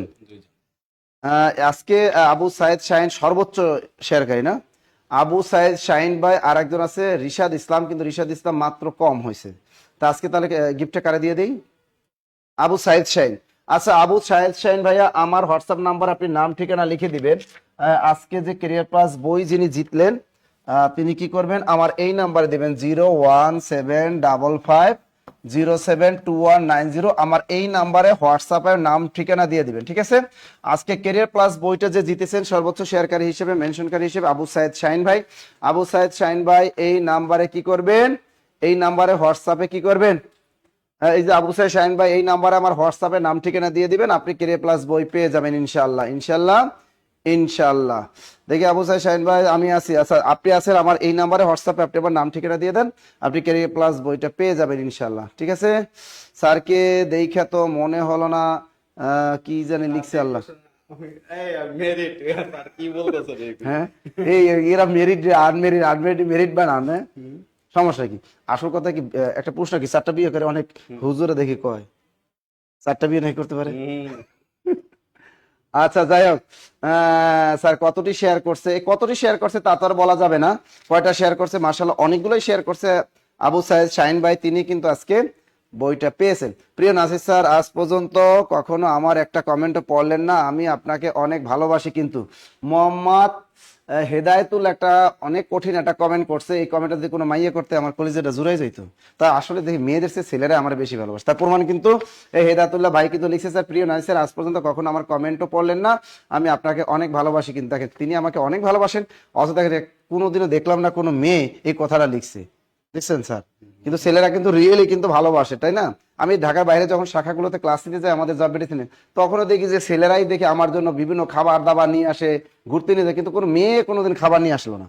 তা ছেলেরা কিন্তু রিয়েলি আমাকে ভালোবাসে, এটা আমি প্রমাণ আমি এমনি পাই, ছেলেদের কলিজাটা অনেক বড়, এটা আমি জানি। ছেলেরা অনেক আমাকে দাওয়াতও দেন স্যার, মানে ছেলেদের কলিজা মানে বিশাল, ছেলেরা যদি কাউকে মন দেয় তাহলে একদম কি মন থেকে মনটা দেয়, হ্যাঁ দিল খুলে কিন্তু ভালোবাসে। কিন্তু মেয়েরা হলো অনেক সময় ছলনাময়ী হয়, তো তাদের প্রেমে ভেজাল থাকে, তাই তো? তা যাক, ছেলেরা অনেক ভালো। যাকে মধ্যে কি ঘোষ, কি Anukul Ghosh, thank you, thank you, thank you. আরো কারা কারা আছেন? Sir your class was truly amazing and your creativity, question answering everything was, আলহামদুলিল্লাহ, আলহামদুলিল্লাহ। আমাদের এসে সাম্মি আপু সুন্দর একটা কমেন্ট করেছেন, অসংখ্য ধন্যবাদ সাম্মি আপুকে। এরপর দেখি অনেক ক্লাস প্রোগ্রাম পেলে, যা স্যার ছেলের ভালোবাসা পিওর, রিপন হোসেন স্যার ছেলের ভালোবাসা পিওর, গুড, ছেলেদের ভালোবাসা পিওর। কাল 50+ শেয়ার করো, আপনার বুক পাইনি। কে আর সুমন তিন লিখছেন, গতকাল 50+ শেয়ার করেও বুক পায় নাই, আমার বুক পেতে হলে তো আরো বেশি শেয়ার করা লাগে, তাই না? আরো বেশি শেয়ার করা লাগে। 99টা শেয়ার, যে হ্যাঁ যারা পেয়েছে 99টা। হ্যাঁ স্যার, মেয়ে মুখ সহজে ফাটে না, স্যার মেয়েদের মুখ সহজে ফাটে না, না ফুটে যায় তাড়াতাড়ি। আচ্ছা আচ্ছা, মেয়ে নিলে বিপদ, মেয়ে নিলে বিপদ। স্যার আমি আল্লাহর জন্য আপনাকে ভালোবাসি sir, thank you, thank you, thank you. মেয়েরা শুধু মুখে মুখে মিষ্টি। আচ্ছা যাই হোক, আবু সাইদ শাহিন ভাই আজকে আমাদের ক্যারিয়ার প্লাস বই জিতেছেন, তিনি আমার এই হোয়াটসঅ্যাপ নাম্বারে আপনারা দিয়ে দিবে। আবার বলি, আমাদের যে কোনো সকল কোর্সে কিন্তু এখন ডিসকাউন্ট চলতেছে, এই অফারটা লোভে না, আমরা জানি যে আমাদের সার্কুলারগুলো আসতেছে, আপনারা জানেন যে বিসিএস পরীক্ষা সার্কুলারটাও তো কিন্তু রেডি, আগামীকালই ডাক্তার আছেন, আগামীকাল বিসিএস এর সার্কুলারটা দিয়ে দেবে ইনশাল্লাহ। আগামীকালই কিন্তু বিসিএস 47তম মানে 48তম বিসিএস এর আগামীকাল কিন্তু নতুন সার্কুলার, যারা ডাক্তার আছেন তারা কিন্তু সার্কুলারটা পাবেন। আর যারা কলেজ পর্যায়ে যারা চিন্তা করতেছিলেন 48-এ কিন্তু আপনারা সার্কুলারটা পাবেন না, এই স্পেশাল বিসিএস 48-এ তারা পাবেন না ইনশাল্লাহ। আপনারা যারা প্রবাসক অনেক আশা করছিলেন যে আপনারা একটা স্পেশাল বিসিএস পাবেন, প্রিলি দিয়ে একটা চাকরি নিতে পারবেন, এটা মনে হচ্ছে না। আপনাদের কি করবে, আপনাদের কিন্তু 49তম বিসিএস সার্কুলার আসতেছে, ওই 49তম বিসিএস এর ভিতরে আপনাদেরকে ঢুকিয়ে দিবে। আর অনলি যারা ডাক্তার আছেন, আমাদের এই মহান পেশায় যারা নিযুক্ত আছেন, তাদের জন্য খুশির খবর, আগামীকালই কিন্তু আসছে আপনার বহুল কাঙ্ক্ষিত সেই স্পেশাল বিসিএস। আপনারা কিন্তু 200 নম্বরে এমসিকিউ পরীক্ষা হবে, 100 নম্বরে কিন্তু আপনি জেনারেল যে নম্বরগুলো আছে আমাদের বাংলা, ইংরেজি, জিকে, ম্যাথ, এই 100 নম্বর পরীক্ষা দিবেন। আর আপনার ডক্টর রিলেটেড যে পোস্টগুলো আছে ওই রিলেটেড 100 নম্বর পরীক্ষা দেবেন। টোটাল 200 নম্বর একটা এমসিকিউ পরীক্ষা দিবেন এবং 100 নম্বরে একটা ভাইবা আপনাকে কিন্তু দিতে হবে। তা ডাক্তার যারা আছেন ইনশাআল্লাহ মহান পেশায় নিযুক্ত হয়ে যান, আগামীকাল আপনারা বহুল কাঙ্ক্ষিত সার্কুলারটা পেয়ে যাচ্ছেন এবং খুব দ্রুতই আপনাদের এটার কিন্তু নিয়োগ পরীক্ষাটাও শুরু হয়ে যাবে, আপনাদের পরীক্ষার ডেটও কিন্তু দিয়ে দেবে ইনশাআল্লাহ। আর যারা 49তম আছে তাতে বলে দিলাম, আপনারা টেনশন নিয়ে না, ঈদের পর আপনাদের সার্কুলারটা 49তম চলে আসবে, জেনারেল ক্যাডার শিক্ষা ক্যাডার বড় একটা সার্কুলার চলে আসবেন, সুতরাং পড়ার টেবিলে বসে যাবেন। আর যারা চিন্তা করতেছেন যে স্যার আমরা তো প্রাইমারিতে আমি অ্যাপ্লাই করি, স্যার প্রাইমারিতে আমাদের কি অবস্থা স্যার, প্রাইমারি আমরা তো প্রাইমারি একটা এমসিকিউ দিয়ে চাকরিটা পেতে পারি। হ্যাঁ, যারা প্রাইমারি যদি এমসিকিউটা দিয়ে যারা চাকরিটা পেতে চান তারা ইনশাল্লাহ সার্কুলারটা পেয়ে যাবেন। আপনারা জানেন যে বলে দিয়েছে অবশ্যই যে জুন জুলাইয়ের ভিতরেই কিন্তু সার্কুলারটা চলে আসবে, প্রাইমারি সার্কুলারটা বড় সার্কুলার, আর এখানে কিন্তু 40,000 প্লাস সার্কুলার কিন্তু চলে আসবে প্রাইমারির। আর যারা নিবন্ধনের জন্য ওয়েট করতেছিলেন সার্কুলারের আপডেট কি, এটা কিন্তু জুনে আসবে না, জুলাইতে আসবে নিবন্ধনের সার্কুলার, নতুন সার্কুলার, এবং একটু পরিবর্তন আসবে। তারা কিন্তু তাদের যে প্রস্তাবনা আছে এনটিআরসি কর্তৃপক্ষ, তারা কিন্তু প্রস্তাবনা আমাদের কাছে পাঠিয়েছেন, সেখান থেকে পাস হয়ে গেল, ফাইলটা পাস হয়ে গেলেই কিন্তু আপনারা নতুন একটা সার্কুলার পাবেন। সেখানে নিবন্ধন কোনটায় লিখিত হবে, কোনটায় প্রেরিত হবে, লিখিত পরীক্ষা হবে কি না আদৌ, এই নিয়ে বিস্তারিত কিন্তু আমরা জানতে পারবো ইনশাল্লাহ খুব শীঘ্রই। তাহলে নিবন্ধন যারা দিবেন তারা আশাবাদী, পড়ার টেবিলে বসে যান কিন্তু ঝটপট, কারণ জুলাইতে আপনাদের নিবন্ধন সার্কুলার আসতেছে। আর যারা এবার নিবন্ধনে যারা ভাইবা দিলেন 18তম, তাদের খুশির খবর, তাদের কিন্তু রেজাল্ট দিয়ে দেবে ইনশাল্লাহ 4 তারিখ ইনশাল্লাহ, এই যে জুনের 4 তারিখ তারাও কিন্তু রেজাল্টটা পেয়ে যাবেন। যারা 18তম ভাইবা দিলেন নিবন্ধনে, তাদের রেজাল্টটা ঈদের আগে একটা খুশির খবর আপনারা পেয়ে যাবেন। তা এবং 10 থেকে 20তম গ্রেডের চাকরি তো প্রচুর পরিমাণ সার্কুলার প্রতি সপ্তাহে আসতেছে, সুতরাং কেউ কিন্তু মিস হবে না ইনশাল্লাহ। যারা বেকাররা যারা আছে, আমরা বেকারদের একটা কিছু ব্যবস্থা হবে, জব মেডিসিনের সাথে থাকবেন, প্রত্যেকটা বেসিক ক্লাস আপনাদের কিন্তু অনেক উপকার দেবে। তাই তো আর আমাদের সকল কোর্সের জন্য কিন্তু আমাদের রেডি। এই যে দেখেন, এই যে হাইলাইটস, এই যে একদম আপডেট প্রাইমারি কোর্সের জন্য আপডেট হাইলাইটস একদম রেডি। কারা কারা প্রাইমারি হাইলাইটস পাইলেন একটু কমেন্টের মাধ্যমে জানান, এবং কারা কারা 10 থেকে 20তম গ্রেডের স্যার ওইগুলো বইটা দেন তো। এই যে 10 থেকে 20তম গ্রেডের আপডেট যে হাইলাইটস বইটা, এই 10 থেকে 20তম গ্রেডের বই, এগুলো কারা কারা পাইলেন একটু হাত জাগান, এবং কেমন কেমন লাগলো একটু একটু কমেন্টের মাধ্যমে জানিয়ে দেবেন। হ্যাঁ, বইগুলো কেমন এগুলো একটু দেখবেন। কেরিয়ার প্লাস বই, এই কেরিয়ার প্লাস বইয়ের 2টা কালার, আমাদের কেরিয়ার প্লাস বইয়ের 2টা ফ্লেভার কিন্তু, 2টা কালার কিন্তু, একটা আছে হলুদ আর একটা আছে এই কালার। তাই কেরিয়ার প্লাস বইয়ের কেমন, যাদের কাছে বই আছে এগুলো একটু দেখবেন যে আমাদের এগুলো কেমন আপনাদের। স্যার ইংলিশ ক্লাস প্রতিদিন 9টা বাজে নিলে ভালো হয়। আচ্ছা দেখি আপনার দাবিটা আমরা রাখবো। অসাধারণ ক্লাস খায়রুল বেগম স্যার, মেয়েদেরকে নিয়ে মন্তব্য করলে ছেলেরা অনেক খুশি হয়। দিনা লিখছেন স্যার মেয়েদের নিয়ে মন্তব্য করলে ছেলেরা অনেক খুশি হয়। একটু ছেলেদের খুশি করলে কি হয়, আপনি দেখবেন আপনি হাজবেন্ডের খুব প্রশংসা করবেন, দেখবেন আপনার হাজবেন্ড আপনাকে ত্রিগুণ হারে ভালোবাসবে, তাই না, ত্রিগুণ হারে ভালোবাসবে। এই জন্য হাজবেন্ডকে বেশি বেশি ভালোবাসা দিবেন, মেয়েরা কি করবেন, ভালোবাসা দিবেন, বুঝছেন। ইংলিশ শিখতে হবে Mahin Chowdhury, thank you thank you thank you, অসাধারণ ক্লাস, ভেরি গুড। আর আমাদের হটলাইন নাম্বারটা আমি দিয়ে দিচ্ছি, দেখেন প্রত্যেকটা কোর্সে আপনি এখন কিন্তু এই ঈদের আগ পর্যন্ত 50% ডিসকাউন্টে ভর্তি হতে পারবেন, কারণ প্রত্যেকটা কোর্স অফলাইন অনলাইন, আমাদের বাংলাদেশের সকল শাখায় ঈদের আগে অফলাইন অনলাইনে আমরা 50% ডিসকাউন্ট দিলে আপনি ভর্তি হতে পারবেন সকল কোর্সে। ঠিক আছে, আর আপনার আর্থিক সমস্যা থাকলে অবশ্যই আমাদেরকে জানাবেন। আমাদের হটলাইন নাম্বার 019015195001, এটা হলো হোয়াটসঅ্যাপ নাম্বার। এই হোয়াটসঅ্যাপ নাম্বারে কল করে আপনি যে কোনো কোর্সে 50% ডিসকাউন্টে আপনারা ভর্তির সুযোগ পাবেন। স্যার প্রাইমারি বইটা অসাধারণ, আমি তো বলে দিলাম যে এই প্রাইমারির যে বইটা, এই বইটা থেকে ইনশাল্লাহ 75-এর ভিতরে আপনি 72 মানে 70+ নম্বর হুবহু কমন পাবেন এখান থেকে, যে পরিমাণ তথ্যের ভিতরে দেয়া আছে। এরপর আমাদের ক্লাসগুলো করবেন, আর আমাদের যে আলাদা হ্যান্ডনোট দিই, 75-এ যারা 75 রাখতে পারেন, মানে 2-একটা প্রশ্ন আপডেট আসবে, সে আপডেট তো আমাদের মিহির স্যার জিকে, আগামীকাল মিহির স্যারের ক্লাস আছে জিকে, মিহির স্যার তো আপডেটটা দিয়েই দেয়। আর মিহির স্যারের বইয়ের ভিতর তো আপডেট অল টাইম থাকে। মিহির স্যারের যে আপডেট যে বই, স্যার তো প্রতি 2 মাস 1 মাস পর পর স্যার বই আপডেট করে, তার আপনার জিকে আপডেট নিয়ে টেনশন লাগবে না। আমাদের মিহির স্যার আছেন না, তিনি আপনাদেরকে জিকে আপডেট যেগুলো আছে যা দিবে তাই পড়বেন। আগামীকালকে তো মিহির স্যারের ক্লাস আছে, জিকে মিহির স্যারের ক্লাস আছে। তা এই যে দেখেন, এটা টেনশন করে না, প্রাইমারিতে সর্বোচ্চ নম্বর না পেলে কিন্তু আপনার চাকরিটা হবে না, এটা নিশ্চিত থাকেন, কারণ এখানে যেহেতু রিটেন নাই, সুতরাং এখানে হাড্ডাহাড্ডি লড়াই হবে, কোনো কোটা নাই, সুতরাং এখানে হাড্ডাহাড্ডি লড়াই হবে। সুতরাং এখানে কিন্তু ভালোটা নম্বর ক্যারি করতে হবে আপনাকে। অবশ্যই আপনি 75-এর ভিতরে 75 নম্বর রাখতে পারবেন, এটা পড়বেন, আমাদের ক্লাসগুলো করবেন, ইনশাল্লাহ আপনি প্রাইমারিতে 75-এ রাখতে পারবেন। আর 10 থেকে 20তম গ্রেডের প্রতি শুক্রবার শনিবার যে চাকরি পরীক্ষাগুলো হয় ঢাকা শহরে আসেন, প্রত্যেকটা দেখেন এই বইটা থেকে মিলিয়ে নেবেন, এই বইটা হাতে পেয়ে মিলিয়ে নেবেন, পুরো হুবহু 2025 সালে সকল চাকরি পরীক্ষা প্রশ্ন অ্যাড করা, 2024 সালে সকল চাকরি পরীক্ষা প্রশ্ন অ্যাড করা।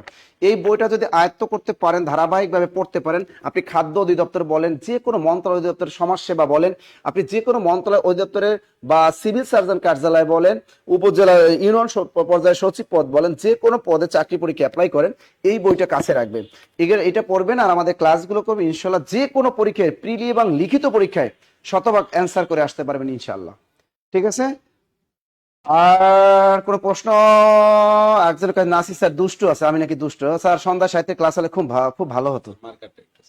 হ্যাঁ, কি লেখা লাগবে স্যার? নাকি আরেকটা জিনিস লিখে দিবে স্যার? কি স্যার, কি লিখবেন স্যার? দেখে দেখি, হ্যাঁ বলেন বলেন। আচ্ছা দেখি, আসলে নাই স্যার, দুষ্ট আছে, আমি তো লিঙ্ক পাইনি। সন্ধ্যায় সাহিত্যের ক্লাস হলে ঘুম ভালো হতো। হ্যাঁ, ঘুমটা ভালো হতো। আচ্ছা, অর্ডার, রিজেক্ট, রিসেম্বল, রিজাইন, কমেন্টেন্ট, ডিসকাস, ডিসক্রাইবল, জয়েন্ট, কনফিউশন, এটা কি স্যার? একজনের কমেন্ট করছে, এটা কি? এটা হচ্ছে এগুলোর সাথে কখনো প্রিপজিশন বসে না, এটা লিখে দিয়েছে মাত্র, এটা মুখস্থ করে ও লিখলো আবার।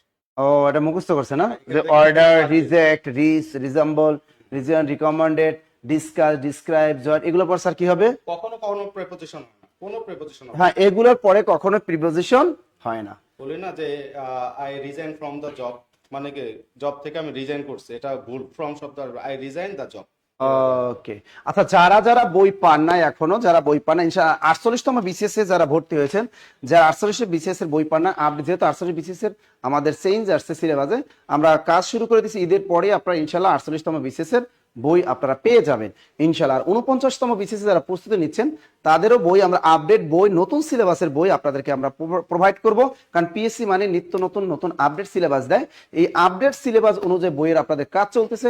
শুধু 49তম বিসিএস এ যারা প্রিলিতে ভর্তি হয়েছেন, তারাও একদম নতুন আপডেট সিলেবাস অনুযায়ী বই পেয়ে যাবেন। আর নিবন্ধন পরীক্ষা যারা ভর্তি হয়েছেন, আপনাদের জন্য কিন্তু খুব শীঘ্রই ইনশাআল্লাহ আমরা নতুন যে আপডেট বইটা আপনাদেরকে দিচ্ছি উপহার। ইনশাআল্লাহ দেখি ঈদের আগে আমরা দেওয়ার খুবই চেষ্টা করবো আপনাদের এই নিবন্ধন প্রিলির যে নতুন আপডেট, একদম নতুন সিলেবাসের অনুসারে রচিত। কারণ এখান থেকে প্রিলি পরীক্ষা নিবন্ধনে যেন আপনি 100-র ভিতরে ওই যে 40 পেলে পাস না, এখন হাড্ডাহাড্ডি লড়াই হবে। যদি রিটেন না হয়, তাহলে দেখবেন নিবন্ধন পরীক্ষা কিন্তু হাড্ডাহাড্ডি প্রাইমারির মতো একটা লড়াই হবে। তাই লড়াই জিততে হলে বেশি নম্বর অর্জন করতে হবে। বেশি নম্বর অর্জনের জন্য কিন্তু নিবন্ধনের আপডেট বই আপনাদেরকে আমরা প্রোভাইড করবো ইনশাল্লাহ ঈদের আগেই। ওকে, ভালো থাকবেন, সুস্থ থাকবেন, দেখা হবে আবার আগামীকাল সকাল 10টায়। আল্লাহ হাফেজ।